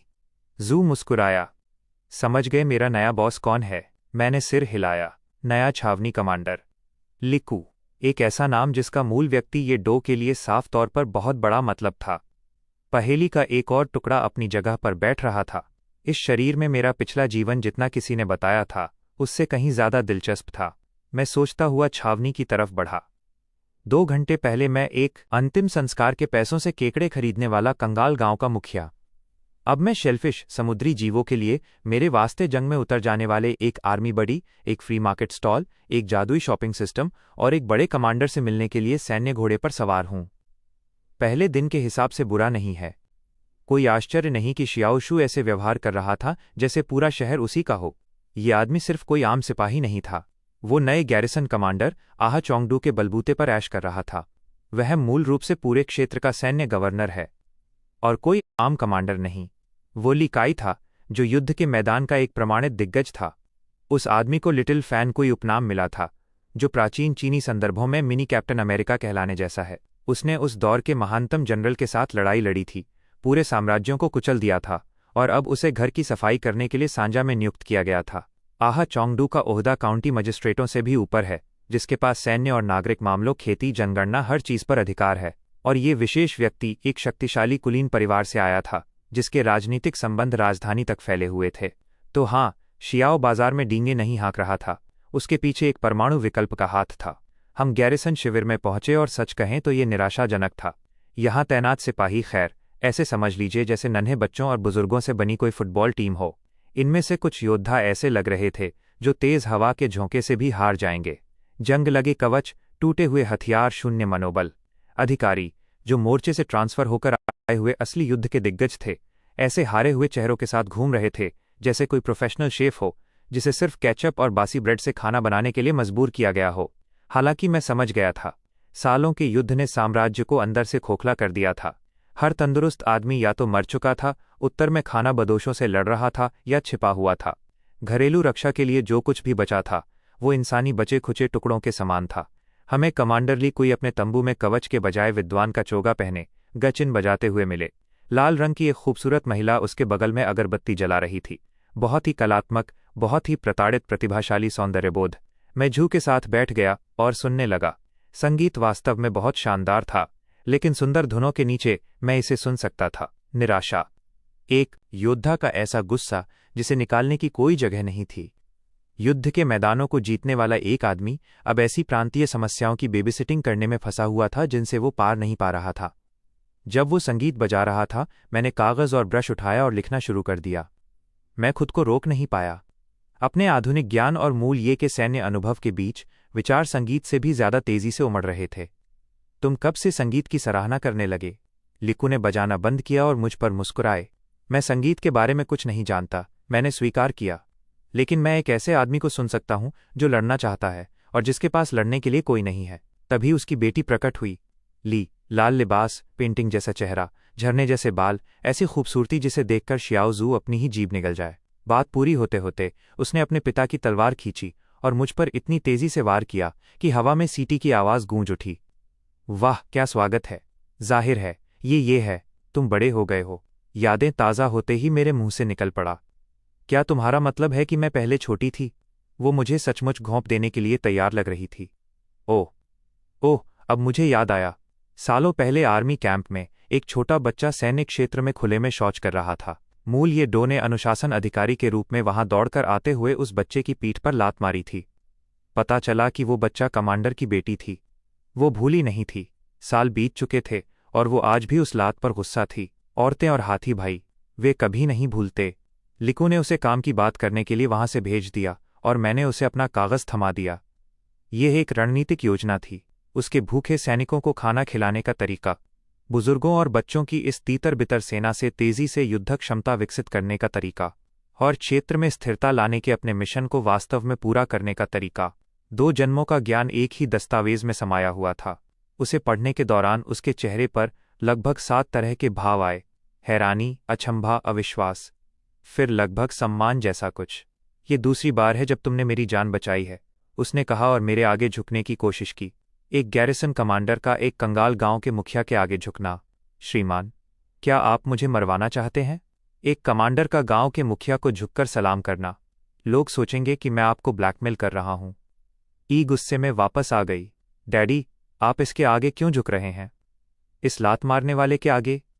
मैंने उसके सामने बात साफ कर दी। तुम्हारी पापा के सामने 3 बड़ी समस्याएं हैं। 1, सूखे का मतलब है कि उनके सैनिक पर्याप्त भोजन नहीं उगा सकते, और अगर उनकी देखरेख में सैनिक भूखे मरते हैं तो दरबार उन्हें ही दोषी ठहराएगा। 2, उनकी फौज लड़ने के लिहाज से या तो बहुत बूढ़ी है या बहुत कच्ची, इसलिए अगर डाकू हमला करते हैं या कुलीन लोग बगावत करते हैं तो उनका काम तमाम है। 3, स्थानीय कुलीन परिवारों की अपनी निजी सेनाएं हैं जो इस छावनी को पलक झपकते ही रौंद सकती हैं। मेरा दस्तावेज पहली और दूसरी समस्या का समाधान करता है। तीसरी समस्या का समाधान बिना बड़ी सैन्य कुकमक के कोई नहीं कर सकता। ली कुई ने हर बात की पुष्टि की। सम्राट ने उन्हें बड़े इरादों के साथ तांगा भेजा था, लेकिन संसाधन शून्य थे। ये कुछ ऐसा था जैसे बिना लकड़ी, बिना कीलों और बिना फर्श के घर बनाने के लिए कहा गया हो। फिर मैंने अपनी बोनस रणनीति सामने रखी। अपनी सेना को विभाजित करो, सबसे अच्छे लड़ाकों को छावनी में रखो, बूढ़े दिग्गजों को गांवों में भेज दीजिए। वे स्थानीय मिलिशिया को प्रशिक्षित कर सकते हैं, नागरिकों की रक्षा कर सकते हैं और सैन्य राशन के बजाय गांव का खाना खा सकते हैं। आप रसद बचाएंगे, गांवों को सुरक्षा मिलेगी, सभी की जीत होगी। ली की आंखें चमक उठीं। ई ने खुद पढ़ने के लिए मेरा कागज झपट लिया और फिर तुरंत ऐसा दिखाने की कोशिश की जैसे वह प्रभावित नहीं हुई है। अगर तुम इतने ही होशियार हो तो सिर्फ गांव के मुखिया क्यों हो? जो चाहो मानो। मैंने कंधे उचकाए। गुस्से से उसकी नाक टेढ़ी हो गई। मैं बता सकता था कि वो मानसिक रूप से एक सूची तैयार कर रही थी जिसका शीर्षक था कारण कि मैं ये डो से नफरत क्यों करती हूं, और यह सूची बहुत लंबी होती जा रही थी। मैंने एक दूसरा दस्तावेज भी लिखा जो एक विशाल सिंचाई नहर परियोजना की योजना थी जो पूरे क्षेत्र को सूखे से बचा सकती थी। इसका पेंच क्या था? इसके लिए सैन्य स्तर के संगठन की आवश्यकता थी। यदि भ्रष्ट नागरिक अधिकारी इसे चलाते तो वे धन का गबन करते, किसानों से अत्यधिक काम करवाते और शायद विद्रोह भड़का देते। इतिहास सचमुच खुद को दोहराता है। युआन राजवंश ठीक इसी तरह की परियोजना के गलत होने के कारण ढह गया था। लिकू इस बात से सहमत थे कि ये शानदार था, लेकिन इसे व्यक्तिगत रूप से क्रियान्वित करना उनके लिए बहुत जोखिम भरा था। वो इसे आगे बढ़ा देंगे और अदालत को फैसला करने देंगे। उसके बाद हमने और बातें की। लिकू ने बड़े पैमाने पर जो कुछ वो जानते थे उसे साझा किया। सम्राट तुर्क खानाबदोशों के खिलाफ एक बड़े अंतिम युद्ध की योजना बना रहे थे। उत्तरी खतरे को हमेशा के लिए समाप्त करने के लिए एक निर्णायक करो या मरो की लड़ाई। भविष्य के उस युद्ध के पैमाने ने मेरे रोंगटे खड़े कर दिए। उत्साह वाले रोंगटे नहीं, चिंता वाले रोंगटे। इतना बड़ा युद्ध अनगिनत लोगों को पीस कर रख देगा। आम लोग। मैं भरा हुआ दिमाग और मिले जुले एहसास लेकर घोड़े पर सवार होकर घर लौटा। एक ही दोपहर में मैं केकड़े खरीदने से लेकर युद्ध की रणनीति तक पहुंच गया था। मैंने पुराने सैन्य भाइयों से दोबारा संपर्क कर लिया था, एक शक्तिशाली सहयोगी हासिल कर लिया था, मुफ्त बाजार के विशेषाधिकार पा लिए थे और अनजाने में एक राजनीतिक सलाहकार बन गया था। मूल येदू ने अपनी सेवानिवृत्ति खुद पर तरस खाने और नागरिक अधिकारियों से भीख मांगने में बिता दी थी। इस बीच उसके पास ये नेटवर्क युद्ध के मैदान में परखे हुए भाई, एक उभरते हुए स्टार कमांडर और बाजार के एक बॉस को भी पसीने छुड़ाने के लिए पर्याप्त सैन्य प्रतिष्ठा थी। उसे बस अपना फ़ोन उठाना था। लाक्षणिक रूप से लगभग 12 शताब्दियों तक फ़ोन का कोई वजूद ही नहीं था। इसलिए मैंने सिर्फ किसी प्राचीन चीनी प्रो बोनो वकील की तरह कमांडर ली कुई को मुफ्त सैन्य सलाह नहीं दी थी। ओह बिल्कुल नहीं। मुझे 40,000 तांबे के सिक्के मिले, जो एक ऐसा पूरा बोरा था जिसे घर ले जाने के लिए मुझे एक घोड़े की जरूरत पड़ी। लिकू ने इसे गैरिसन की ओर से एक निवेश कहा था। सौदा सीधा था, पैसे लो, व्यापार करो, बाद में मुनाफा साझा करो। अगर मैं किसी तरह ये सब उड़ा देता तो वो जमानत के तौर पर मेरे गांव की बंजर भूमि के खेती के अधिकार ले लेता। लेकिन हम दोनों जानते थे कि वो सिर्फ कागज पर था। सेना असल में मेरी मिट्टी के खेतों को जोतने नहीं आ रही थी। इसका असली उद्देश्य मेरे गांव पर सेना की मुहर लगा हुआ एक विशाल ढाल था। हमारी जमीन पर बुरी नज़र डालने वाले किसी भी व्यक्ति को अब खुद से पूछना होगा, क्या मैं वाकई सेना से पंगा लेना चाहता हूं? सेना का पैसा लेने से कोई आम इंसान सहम जाता। बहुत ज़्यादा दबाव, बहुत सारे पेंच। लेकिन मेरे पास एक जादुई शॉपिंग सिस्टम है। आप मुझे 400,000 सिक्के दे सकते हैं और मैं चैन की नींद सो जाऊंगा। अब यहाँ वो हिस्सा है जिसे मैंने सीधे नहीं देखा था, बल्कि जिसके बारे में बाद में पता चला। मेरे जाने के बाद लिकू के तंबू में क्या हुआ? उनकी बेटी ई गुस्से से आग बबूला थी। डैडी, हम कंगाल हैं। आपने हमारा खाने का बजट उस लात मारने वाले अपराधी को दे दिया। लिकू ने बस मुस्कुराकर मेरा रणनीतिक दस्तावेज ऊपर उठाया। ये अकेला कागज 100,000 सिक्कों के लायक है। फिर उन्होंने एक बड़ा धमाका किया। उन्होंने उसे बताया कि मैं असल में कौन था। नंबर 17 नहीं, जिसने 17 बार शौच किया था। वो सिर्फ एक बेवकूफ़ कवर स्टोरी थी जो मूल येदू ने बनाई थी। 17 का असली मतलब वो आदमी था जिसने एक ही रात में 17 बार युद्ध की रणनीति बदली, जिससे पूरा तुर्क सेना को पीछे हटने के लिए मजबूर कर दिया था। मूल येदू लियान के सबसे महान जनरल ली गाउचिन का व्यक्तिगत गार्ड कैप्टन दूनो था। वो आदमी जो 3,000 सैनिकों को लेकर 30,000 तुर्कों के खिलाफ लड़ा और जीता था। वो आदमी जिसने एक बार दुश्मन खान को अपना युद्ध ध्वज छोड़कर भागने पर मजबूर कर दिया था। और ये दू उसका दाहिना हाथ था, मांसपेशियों के पीछे का दिमाग। ई का जबड़ा लगभग फर्श पर आ गया था। उसने सेना में ली गाउचियन की जीतों का जश्न मनाते हुए उसके रेगिस्तानी अभियानों, उसके सीमावर्ती नरसंहारों, यूनेल में उसके 8,000 दुश्मन के सिरों के लिए जश्न मनाते हुए साल बिताए थे। उसने सचमुच किसी ऐसे लीजेंड से शादी करने की कल्पना की थी, और वो आदमी जिसकी वजह से आधी जीतें संभव हुई थीं, उसके तंबू में खड़ा होकर उपहार के शिष्टाचार पर डांट खा रहा था। लेकिन रुको, उसने कहा, ली गाउचियन ने गद्दारी कर दी थी। वो तुर्कों के पास भाग गया था। क्या ये दू को मर नहीं जाना चाहिए था? लिकू ने समझाया, किसी शक्तिशाली व्यक्ति ने उसकी रक्षा की थी, कोई आम आदमी नहीं। यान का राजकुमार, सम्राट का अपना बेटा, उत्तर में 50,000 कुलीन सैनिकों का कमांडर। एक ऐसा आदमी जिससे दरबारी अधिकारी फुसफुसाते थे। वो शायद किसी दिन खुद सम्राट से भी आगे निकल जाएगा। और राजकुमार की ये से मुलाकात कैसे हुई? वो एक रसोइया के सहायक के रूप में सेना में अंडरकवर गया था। एक दिन वो शौचालय के क्षेत्र में बैठा था और अनुशासन अधिकारी ये दू ने दौड़कर उसकी पीठ पर लात मारी, बिल्कुल वैसे ही जैसे ये ने मारा था। वही आदमी, वही चाल, सार्वभौमिक लात। राजकुमार ने उसे फांसी नहीं दी, इसके बजाय वे पक्के भाई बन गए।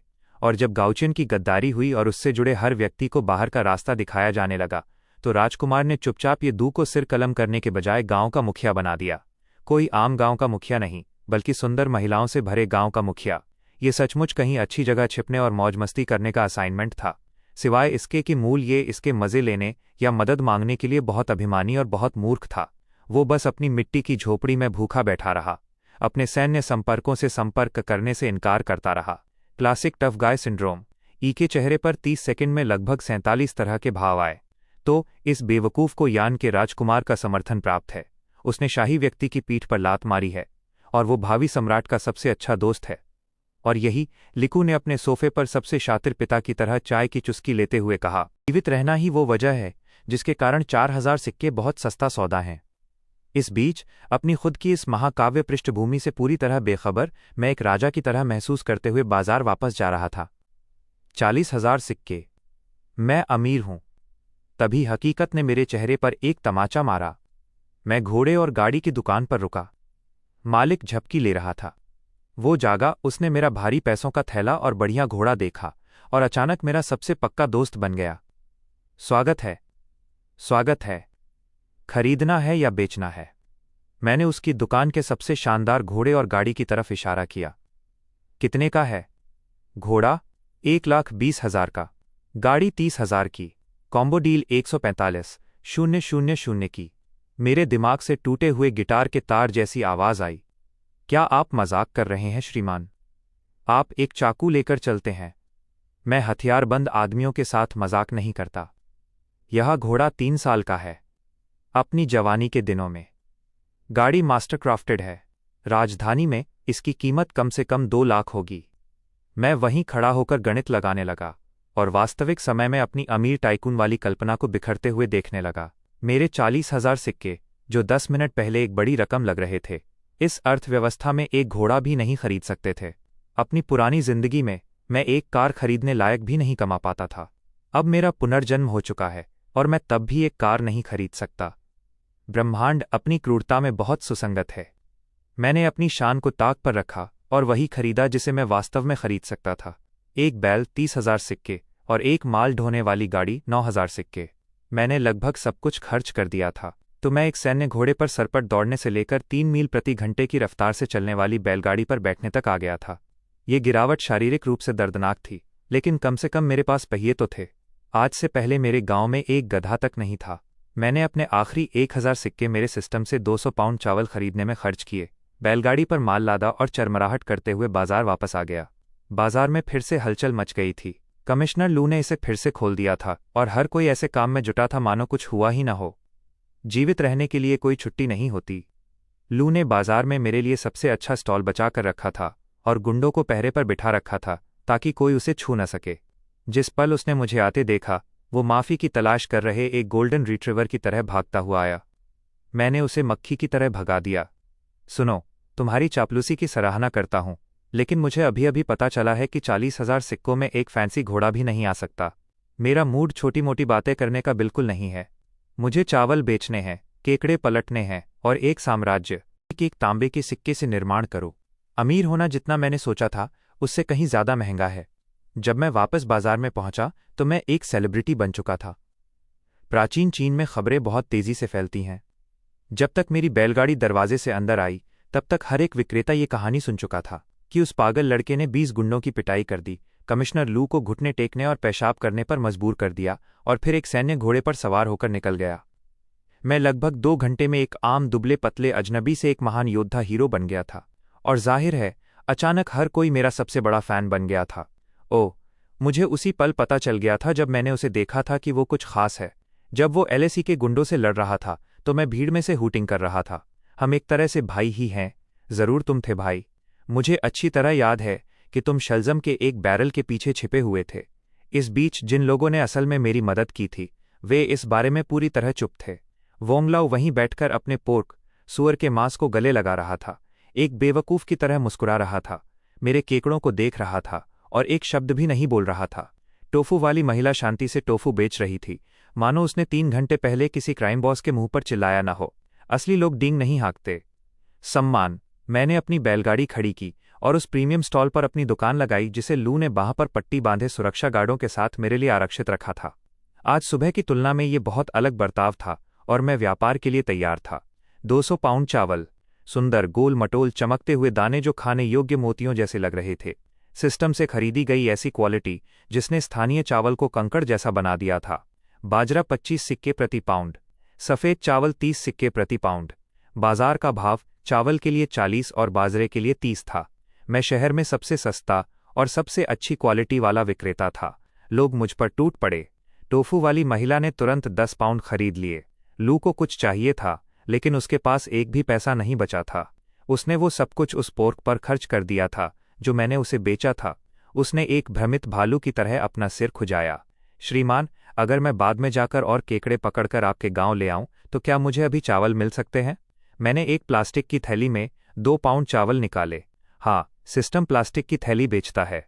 10 का एक सिक्का। भविष्य यही है। और मैंने उसे थमा दिया। इसे ले लो, अपने पिता के लिए दलिया बनाओ। जब भी हो सके चिंघा गांव में केकड़े ले आना। अपनी बाल्टी को गिरवी के रूप में छोड़ जाओ। वह फिर से लगभग रोने ही लगा। यह आदमी किसी सोप ओपेरा की अभिनेत्री से ज्यादा रोता है, लेकिन वो बहुत सच्चा है। वो हो आज सचमुच मुझे हर बार रुला देती है। वो एक कंधे पर पोर्क और हाथ में चावल लिए ऐसे जा रहा था जैसे वो इस राजवंश का सबसे खुश आदमी हो। अब यहां असली जादू हुआ।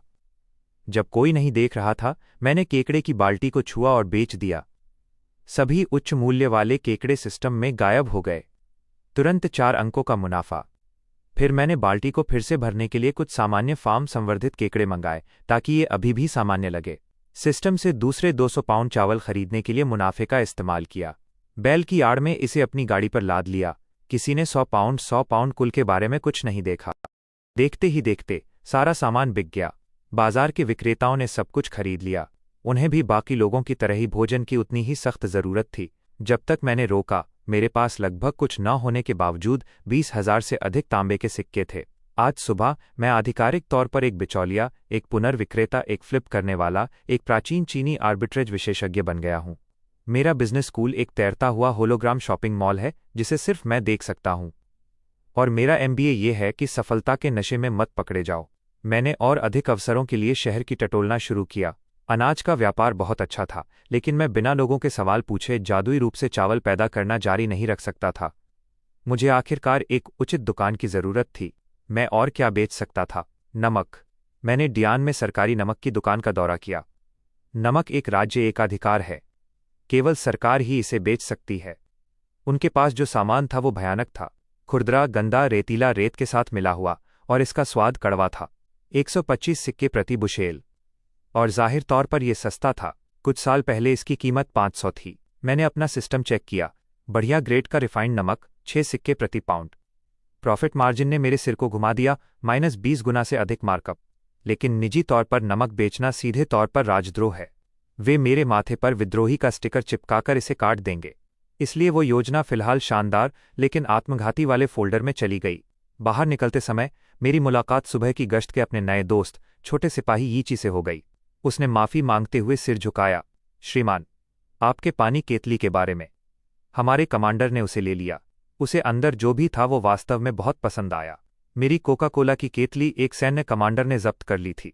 कहीं किसी गैरिसन के तंबू में कवच पहना हुआ एक अधेड़ आदमी शायद ये पता लगाने की कोशिश कर रहा होगा कि वो जादुई बुलबुलों वाला भूरा अमृत। मैंने यी को धन्यवाद के रूप में 2 पाउंड पोक दिया। उसने मना करने की कोशिश की। मैंने उसे अपने बॉस के सामने उसकी बुरा बी करने की धमकी दी। उसने तुरंत स्वीकार कर लिया। फिर उसने सीटी बजाई और देखते ही देखते 20 सिपाही प्रकट हो गए। लड़कों, इस आदमी को देखते हो? ये हमारे VIP हैं। यहां कोई भी इसके व्यापार से पंगा ले तो तुम जानते हो क्या करना है। Yes sir. अब मेरे पास एक निजी सुरक्षा दस्ता था। 2 पाउंड पोक की कीमत पर मेरी जिंदगी का सबसे बेहतरीन ROI, निवेश पर रिटर्न। फिर नीचे ने मेरी बेल्ट की तरफ देखा और अपनी भ्रिकुटी सिकोड़ ली। श्रीमान, आपके पास तो कोई ढंग का हथियार भी नहीं है।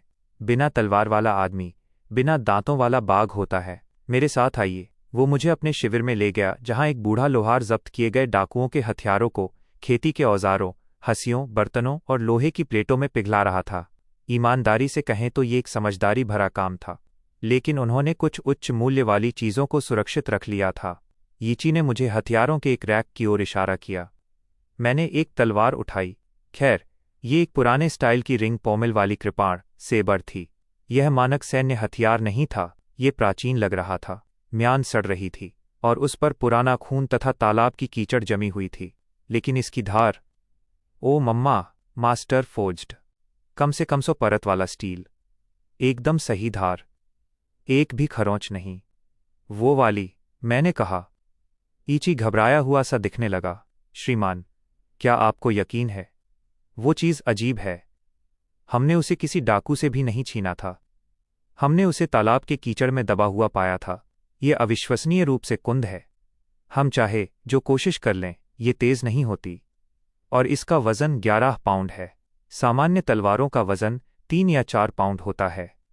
इस चीज को कोई नहीं घुमा सकता। मैंने इसे एक हाथ से उठाया और हेलीकॉप्टर के ब्लेड की तरह इसे अपने सिर के चारों ओर कई बार घुमाया। हर एक सिपाही का जबड़ा खुला का खुला रह गया। तुम कुछ कह रहे थे? उन सभी के चेहरों पर एक ही बात लिखी हुई थी।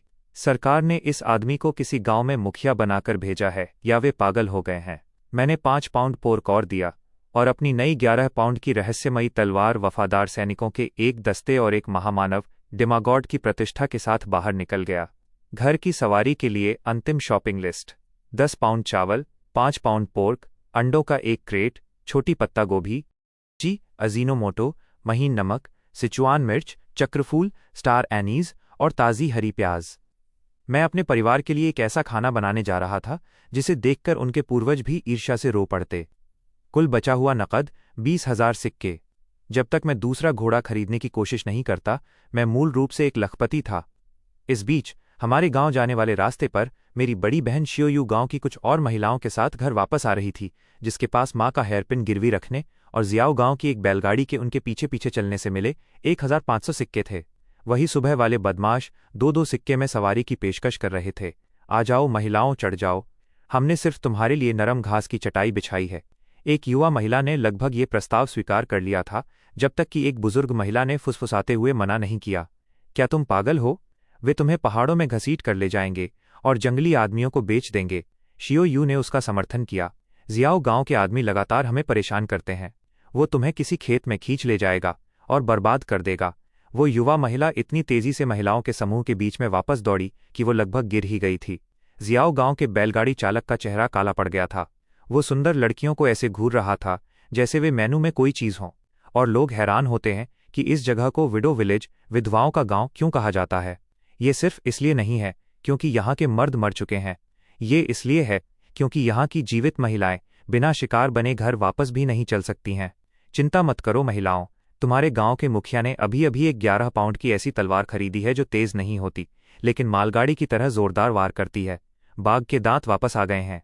तो यह रहा मैं, दुनिया के सबसे धीमे सिंहासन पर बैठे किसी प्राचीन चीनी राजा की तरह अपनी बिल्कुल नई बैलगाड़ी से घर की ओर जा रहा हूँ। आगे पीछे झूल रहा हूँ। 2 जन्मों के मेरे पूरे अस्तित्व के सबसे उत्पादक दिन से थका हुआ हूँ। मुझे होश में रखने वाली एकमात्र चीज़ मेरी छाती में एक छोटी आध्यात्मिक बैटरी की तरह गुनगुनाती हुई आंतरिक ऊर्जा है। मैंने अपने सिस्टम से रेड प्लम सिगरेट का एक पैकेट खरीदने के लिए कुछ सिक्कों का इस्तेमाल किया। हाँ, सिगरेट। सिस्टम सब कुछ बेचता है। मैं चावल, पोर्क, अंडों और सब्जियों से भरी अपनी गाड़ी को देखते हुए कश लगाते हुए बैठा रहा, भविष्य वाले एक आदमी की तरह महसूस करते हुए। मेरा दिमाग भटकने लगा। काश शाओलान यहाँ होती। वो पोर्क बेली, सुअर के मांस का पेट वाला हिस्सा की एक बेहतरीन डिश बनाती। फिर हम बड़ी ई चालू करते, बिस्तर पर लेट जाते, शायद थोड़ी टीवी देखते। वो हमेशा एप्स को बहुत पसंद करती थी। और फिर हमेशा की तरह मेरा दिमाग एक हाईलाइट रीड चलाने लगा। शाओलन। फिर गांव की वो लाल लिबास वाली महिला जिसके पास प्रभावशाली एसेट्स थीं। फिर वो जुड़वां बहनें जिनके भीतर उछल कूद भरा उत्साह था। मैंने अपना सिर हिलाया। ध्यान केंद्रित करो, ये दू। तुम्हें पहले गांव का पेट भरना होगा। उसके बाद महिलाएं स्वाभाविक रूप से तुम्हारी पूजा करने लगेंगी। यही योजना है। पहले भोजन, दूसरा रोमांस, तीसरा साम्राज्य। इस बीच, और मुझे इसके बारे में बाद में पता चला, मेरी बड़ी बहन शी का घर वापस लौटने का रास्ता बहुत भयानक गुजर रहा था। वो अपनी कमीज के अंदर 1,500 सिक्के ठूसे हुए गांव की कुछ महिलाओं के साथ पैदल आ रही थी। सिक्के इतने भारी थे कि वे उसकी छाती पर दबाव डाल रहे थे। उनकी पड़ोसी वोंग आंटी ने उभार को देखा और मददगार बनते हुए बोली, प्यारी, तुम्हारी ब्रा बहुत छोटी है। शी टमाटर की तरह लाल हो गई। वो शर्मीली है। वो पैसे ले जा रही है। नहीं, जाने दो। वोंग आंटी, भगवान उनकी शातिर आत्मा का भला करे, एक मिशन पर थीं। उन्होंने गांव के निरीक्षण के दौरान मुझे लड़कियों को देखते हुए नोटिस कर लिया था और उन्हें इसमें अवसर की बू आ रही थी। उनकी बेटी बीयू अविवाहित थी। अगर वो बीयू की शादी मुझसे करवा पाती तो वो गांव के मुखिया की सास बन जाती। कैसे? इसलिए वो एक लॉबिस्ट की तरह शी पर दबाव बना रही थी। आज तुम्हारे भाई ने सभी लड़कियों की छाती की तरफ देखा। वो साफ तौर पर शादी के लिए तैयार है। मेरी बीयू के बारे में उसे बताना। शी, हम खा भी नहीं सकते। कोई शादी के बारे में नहीं सोच रहा है, वोंग आंटी। वही तो समय है जब तुम्हें शादी करनी चाहिए। बच्चे पैदा करो। ज्यादा बच्चों का मतलब ज्यादा काम करने वाले। 3 साल में तुम अमीर हो जाओगे। शी अंदर ही अंदर चिल्ला रही थी, जब हम पहले से मौजूद लोगों को नहीं खिला सकते तो और मुंह। इस महिला का आर्थिक सिद्धांत बच्चे पैदा करके समृद्धि की ओर बढ़ो था। एक साहसी रणनीति, ऐतिहासिक रूप से विनाशकारी। लेकिन असली समस्या उनके पीछे पीछे आ रही थी। जियाओ गांव की वो बैलगाड़ी। सुबह वाले वही कमीने महिलाओं के समूह का पूरे समय पीछा कर रहे थे और 2-2 सिक्के में सवारी की पेशकश कर रहे थे। बुजुर्ग महिलाओं को पता था, उस गाड़ी पर चढ़ो और अंततः पहाड़ों के आदिवासियों या उससे भी बदतर लोगों के हाथ बिक जाओ। सबने उस गाड़ी को नज़रअंदाज कर दिया, लेकिन वो गई नहीं। फिर वो रुक गई। एक आदमी हाथ में कुल्हाड़ी लेकर कूद पड़ा। सुविधा की विधवा, बाहर निकलो। भेड़िए से घिरे चूजे के झुंड की तरह हर महिला का खून जम गया। ये आदमी जियाउद रास्कल था, गांव का किराए का गुंडा। वो इतना हिंसक था कि उसे बाहर नहीं निकाला जा सकता था, क्योंकि लड़ाइयों के लिए उसकी जरूरत पड़ती थी। एक पेशेवर दबंग जो अपने से कमजोर लोगों को डराकर जीवित रहता था। वो डरी हुई महिलाओं के झुंड के बीच से पैर पटकते हुए गुजरा, लापरवाही से अपनी कुल्हाड़ी घुमाता हुआ, जब तक कि उसकी नज़र वोंग आंटी के पीछे छुप रही शोई पर नहीं पड़ी। उसकी आंखें उसकी छाती और उन सिक्कों पर टिकी थीं। हालांकि वो स्पष्ट रूप से गलत कारणों से इस नज़ारे का आनंद ले रहा था। शोई रोने लगी। ये जानवर उसे बुरी नज़र से घूर रहा था।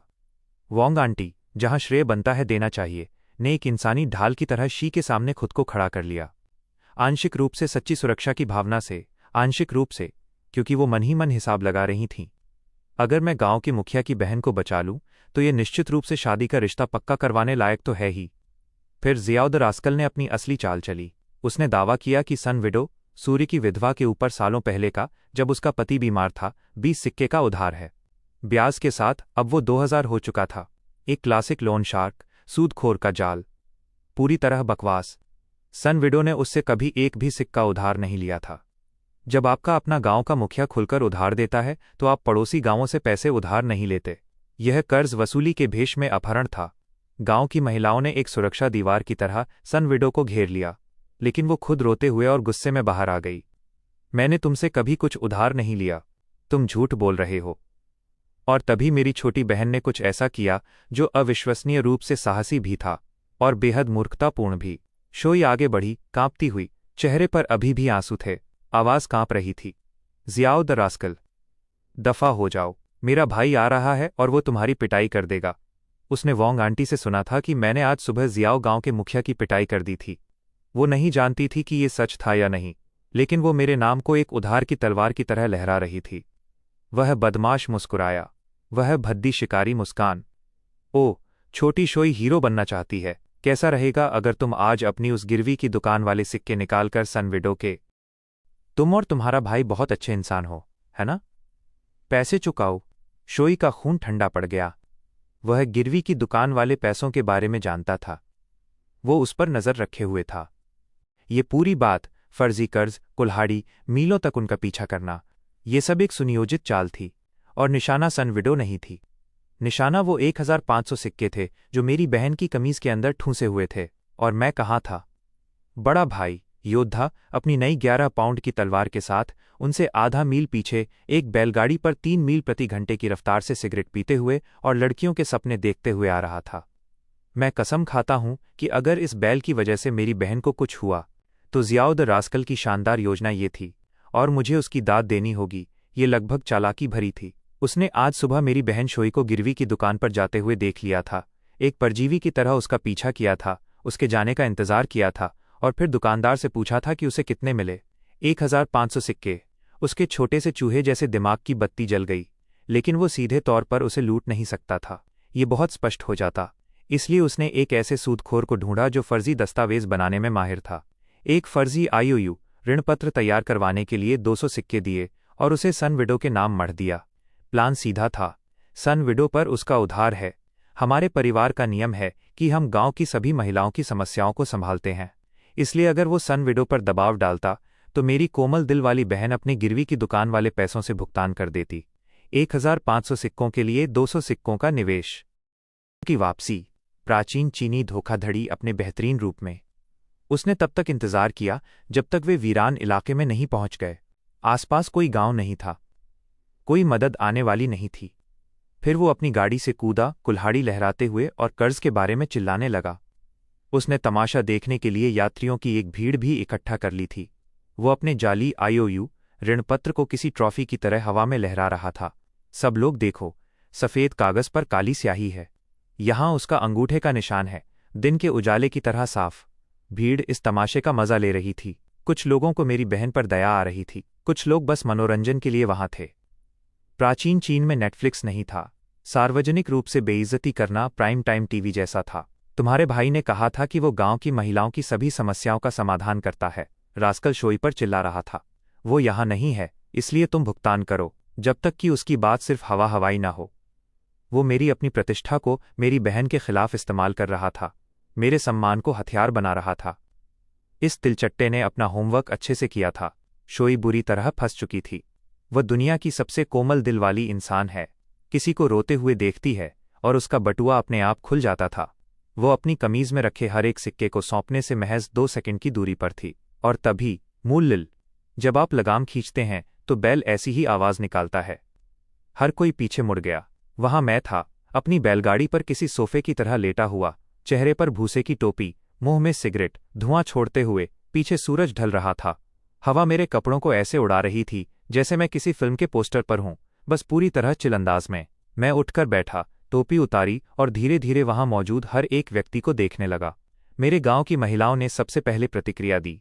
सन विडो, जिन्हें पूरा पैनिक अटैक आ रहा था, बिल्कुल शांत हो गईं। फिर उनकी आंखें नम हो गईं। अब रोने की वजह से नहीं, बल्कि किसी और ही वजह से। वो मुझे ऐसे देख रही थीं जैसे मैं समुद्र पर ढलता हुआ सूरज हूं। मैं सचमुच उनके दिमाग में बजता हुआ रोमांटिक संगीत सुन सकता था। वोंग आंटी का जबड़ा इतनी जोर से नीचे गिरा कि मुझे लगा उनका जबड़ा उतर गया होगा। उन्होंने तुरंत वहां मौजूद हर दूसरी महिला को शुद्ध घृणा के भाव से देखा। उनका सोचना था, तुम में से कोई भी उसे देखने के योग्य नहीं है, केवल मेरी बेटी ही योग्य है। मैडम, आपकी बेटी और मैंने अभी तक आपस में एक शब्द भी नहीं बोला है, लेकिन मैं आपकी ऊर्जा की सराहना करता हूं। मैं गाड़ी से उतरा और शी के पास चलकर गया।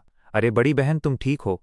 उसने मुझे ऐसे घूरा मानो वो किसी बिल्कुल अलग इंसान को देख रही हो। पुराना ये दू कभी किसी से प्यार से बात नहीं करता था। वो हुक्म चलाता था, आता रहता था, लेकिन यहां मैं प्यार से मुस्कुरा रहा था। आंखों में नरमी थी और पूछ रहा था कि क्या वो ठीक है। मैं ठीक हूं बड़े भाई, वो मुश्किल से शब्द बोल पाई। भीड़ में खुसर फुसर शुरू हो गई। रुको, क्या ये वही आदमी नहीं है जिसने आज बाजार में कमिश्नर लू की पिटाई की थी? वही जो अनाज बेचता है? मुझे लगा था कि ये कोई दूसरा ये दू होगा। वो बीमार आदमी अब ये सब कर रहा है। जियाओ द रास्कल ने मुझे देखा और उसके शरीर ने वो हरकत की जिसमें आपके पैर भागना चाहते हैं, लेकिन आपकी शान आपको ऐसा करने नहीं देती। उसने खुद को संभालने से पहले असल में एक कदम पीछे हट लिया था। उसके साथी शियाओ ने गाड़ी से फुसफुसाते हुए कहा, रास्कल भाई, अगर तुम अब डर गए तो हमारे गांव में तुम्हारी खैर नहीं। इसके अलावा तुमने उस फर्जी आईओयू पर 200 सिक्के खर्च किए हैं। अगर तुम उन्हें पैसे वापस नहीं कर पाए तो वे सूदखोर तुम्हें मार डालेंगे। मेरे डर और सूदखोरों के डर के बीच फंसा हुआ। बहुत बढ़िया। उसने खुद को फुलाया, अपनी कुल्हाड़ी को और जोर से पकड़ा, और ये नाटक करते हुए आगे बढ़ा कि वो डरा नहीं है। शोई ने जल्दी से मुझे सब कुछ बता दिया। फर्जी कर्ज, असली कुल्हाड़ी, सनविडो को निशाना बनाकर उससे पैसे ऐंठना। मैंने इस जोकर को देखा जो अभी भी कुल्हाड़ी पकड़े हुए था, अभी भी मेरे सामने खड़ा था, अभी भी सांस ले रहा था। ये तीनों ऐसी सुविधाएं थीं जिन्हें वो अब खोने वाला था। जियाओ द रास्कल, है ना? तो तुम कह रहे हो कि बहन सन पर तुम्हारा बकाया है? उसकी आंखें चमक उठीं। उसने अपना मामला सामने रखने के लिए मुंह खोला। बेशक, मैं भुगतान कर दूंगा, लेकिन पहले तुम पर मेरी बहन को डराने के लिए 20,000 सिक्के बकाया हैं। उसका चेहरा फीका पड़ गया। मैंने कब तुम्हारी बहन को डराया? मैं तुम्हारे लिए इस बात की तस्वीर पेश करता हूं, जीनियस। दिन दहाड़े, सार्वजनिक सड़क, दर्जनों गवाह। तुम कुल्हाड़ी लिए एक अधेड़ उम्र के आदमी, निहत्थी महिलाओं के एक समूह को घेरते हो और पैसे मांगते हो। किस ब्रह्मांड में वो डकैती नहीं है? यह कर्ज वसूली नहीं है, ये एक अपराध है। मैंने नहीं किया। वो कोई वाक्य पूरा नहीं कर पाया। भीड़ हंसने लगी, घबराहट वाली हंसती नहीं, असली, पेट की गहराई से, उसकी तरफ उंगली उठाते हुए हंसी। उसका चेहरा लाल हो गया।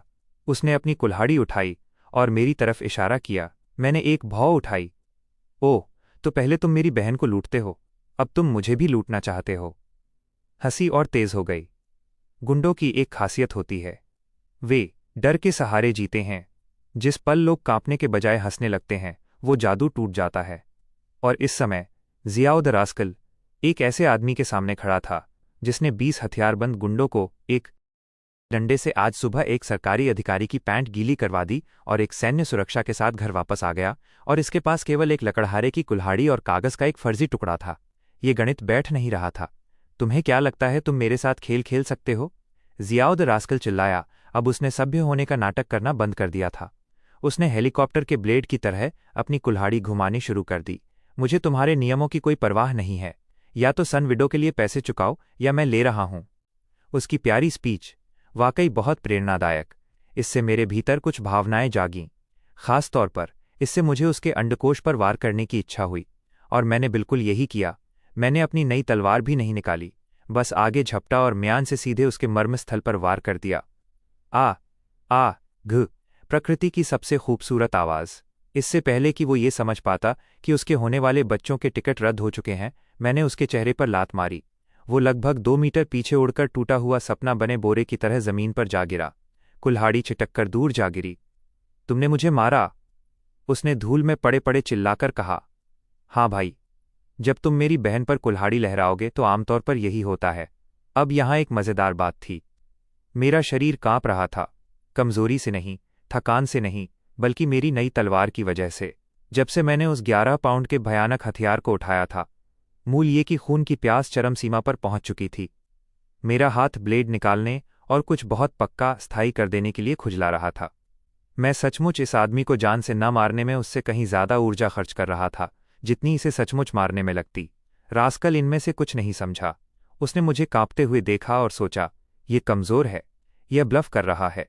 एक भाग्यशाली वार, इसलिए उसने फिर से हमला किया। मैंने उसके अंडकोश पर फिर से वार किया। वही जगह, एकदम सटीक निशाना। आ ग उसकी पुतलियां लगभग बाहर निकल आईं। हर तरफ खून की नसें उभर आईं। वो धागे कटे हुए कठपुतली की तरह ढेह गया। लेकिन जानते हैं क्या, मैं सारा काम करके थक चुका था। मैंने अपने गांव की महिलाओं की तरफ मुंह किया और वे महान शब्द कहे जो किसी कमांडर ने कभी कहे होंगे। देवियों, प्रहार करो!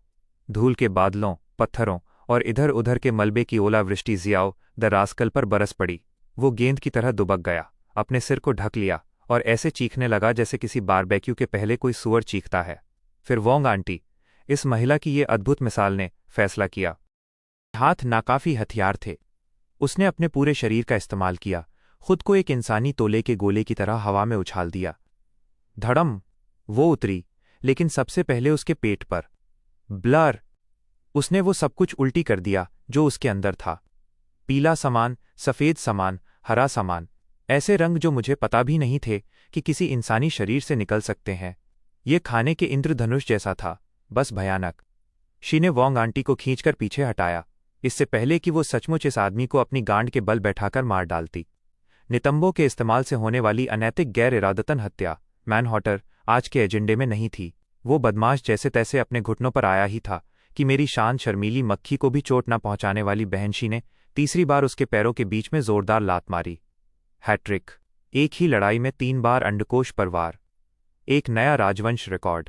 वो चीखते हुए लुढ़क गया, अपनी बैलगाड़ी पर रेंगकर चढ़ा और गाय की अधिकतम गति से पीछे हटते हुए कंधे के ऊपर से चिल्लाया, मैं तुम्हारे पूरे गांव को जलाकर खाक कर दूंगा। जरूर करोगे भाई, ठीक उस आयाम से तुम्हारे अंडकोश वापस आने के ठीक बाद जिस आयाम में मैंने उन्हें भेज दिया था। फिर इसके बाद का परिणाम आया जो किसी तरह लड़ाई से भी बदतर था। गांव की औरतें मुझ पर टूट पड़ीं, हर तरफ हाथ, मेरे बाजू, मेरी छाती, मेरे चेहरे को छूते हुए। क्या तुम ठीक हो? तुम कांप रहे थे। खुद पर ज्यादा जोर मत डालो। मैंने अपनी आंखें बंद कर लीं और ध्यान लगाने का नाटक किया। बस होने दो। आंतरिक ऊर्जा का समायोजन। बहुत आध्यात्मिक। निश्चित रूप से इसका आनंद नहीं ले रहा हूं। श्री भगवान उस लड़की का भला करे ने विधवाओं और बड़ी महिलाओं को शारीरिक रूप से उस भीड़ से हटाया। Quality control. तभी सन विडो ने परमाणु बम गिरा दिया। गांव के मुखिया, आपको हम सबसे शादी कर लेनी चाहिए, माफ करना। क्या? वो पूरी तरह गंभीर थी, वहीं खड़ी थी। उसके चेहरे पर आंसू अभी सूख रहे थे और वो अपने प्रस्ताव को किसी बिजनेस प्लान की तरह पेश कर रही थी। तुम एक अच्छे आदमी हो, हम तुम्हें पैसों से नहीं चुका सकते, इसलिए हम खुद को तुम्हें सौंप कर चुकाते हैं। बड़ी औरतें अपनी बेटियां देती हैं, हर कोई तुम्हारे बच्चे पैदा करे। 15 साल में गांव का हर मर्द तुम्हारा बेटा होगा। तुम अछूत बन जाओगे। मैंने चुपचाप अपने सिस्टम से पूछा, अरे क्या तुम्हारे पास फर्टिलिटी बूस्ट, प्रजनन क्षमता बढ़ाने वाला फीचर है? नहीं। विनाशकारी। लेकिन ईमानदारी से कहें तो उसकी सोच पागलपन भरी नहीं थी। हर पड़ोसी गांव के हम पर हावी होने की वजह ये थी कि हमारे पास केवल एक वयस्क पुरुष था, मैं। अगर मैं किसी तरह गांव को बेटों से आबाद कर सकता तो कोई भी हम पर हाथ डालने की हिम्मत नहीं करता। फिर भी मैं एक ही आदमी हूं, सीमाएं होती हैं। सब लोग शांत हो जाओ, मैं नहीं कर शादी कर लूं। मैं एक ही इंसान हूं। वोंग आंटी ने तुरंत पलटवार किया। किसने कहा कि तुम्हें खुद अपनी देखभाल करनी होगी? हम तुम्हारी देखभाल करेंगे। तुम बस वहां बैठो। हम खाना बनाएंगे, हम सफाई करेंगे, हम खेती करेंगे, तुम बस अस्तित्व में रहो और बच्चे पैदा करो। हाँ, तुम्हें बस वहां बैठकर खाना है। हम सब कुछ करेंगे। इस दृश्य को देख रहे दूसरे गांवों के मर्द मारे जा रहे थे, सहानुभूति से नहीं, बल्कि ईर्ष्या से। मैं इसे उनकी आंखों में देख सकता था, शुद्ध, मिलावट रहित। ये मैं क्यों नहीं हो सकता? गुस्सा। एक आदमी तो सचमुच मुंह से बोल रहा था, भाई, अगर तुम्हारी पीठ इस बोझ को नहीं उठा सकती तो मुझे मैदान में उतार दो। महिलाएं रुकने का नाम नहीं ले रही थीं। कम उम्र की लड़कियां, जो कभी अमीर घरों में काम करती थीं और अभी भी अपने अच्छे नौकर वाले कपड़े पहने हुए थीं, मेरी बाहों से चिपकने लगीं, बिल्लियों की तरह रगड़ने लगीं और मेरे गुस्से वाले गांव के मुखिया वाले चेहरे से जरा भी नहीं डरीं। मेरा शरीर तख्ते की तरह अकड़ गया। बस, मैंने चिल्लाया। वे रुक गईं। मूल येदू की डरावनी प्रतिष्ठा में अभी भी कुछ दम था। जब हम घर पहुंचेंगे तो हर कोई घर पर ही रहेगा, कोई इधर उधर नहीं घूमेगा। आजकल हमारी गांव की महिलाओं को निशाना बनाने वाले बहुत सारे मनचले घूम रहे हैं और जियाओ द रास्कल बदला लेने की कोशिश कर सकता है। वोंग आंटी ने एक छात्र की तरह अपना हाथ उठाया। अगर हम बाहर नहीं जा सकते और करने के लिए कुछ नहीं है, मुखिया जी, सच में आपको बस हमारे साथ बच्चे पैदा करने में मदद करनी चाहिए। मैं अपनापा खोने ही वाला था कि शोई ने आज दूसरी बार मेरी जान बचा ली। अंधेरा हो रहा है। क्या किसी ने अपनी मुर्गियों को दाना डाला? क्या तुम्हारे बच्चों ने रात का खाना खाया? आज अजनबी लोग गांव के आसपास घूम रहे थे। अगर उन्होंने तुम्हारे कपड़े चुरा लिए तो कल तुम नंगे घूम रहे होंगे। उस बात ने उन्हें हिला दिया। वे सब बिना बुलाए मेरी बैलगाड़ी पर टूट पड़ीं और मैं एक पूरे गांव भर की औरतों को अपनी गाड़ी पर लादकर घर चलाने के लिए मजबूर हो गया। मेरा चेहरा पूरी तरह से कष्ट का मुखौटा बना हुआ था। सड़क के किनारे किसी पेड़ के पीछे छिपकर विद्वान का चोगा पहने एक आदमी ये सब देख रहा था और इतनी जोर से हंस रहा था कि उसकी नाक से बलगम निकलने लगा था। 17। ओ 17, तुम्हारे दिन भी ऐसे ही गुजरते हैं। मुझे नहीं पता कि वो कौन था, लेकिन मैं अभी से उससे नफरत करने लगा हूं। तो आइए प्राचीन चीन में मेरे पहले दिन का एक रिकैप करते हैं। मैं मौत के मुंह से वापस आया, एक गांव के मुखिया की पिटाई की, एक जादुई शॉपिंग सिस्टम पाया, मुनाफे के लिए केकड़े बेचे, बाजार के एक क्राइम बॉस से लड़ाई की, अनजाने में एक सैन्य वीआईपी बन गया।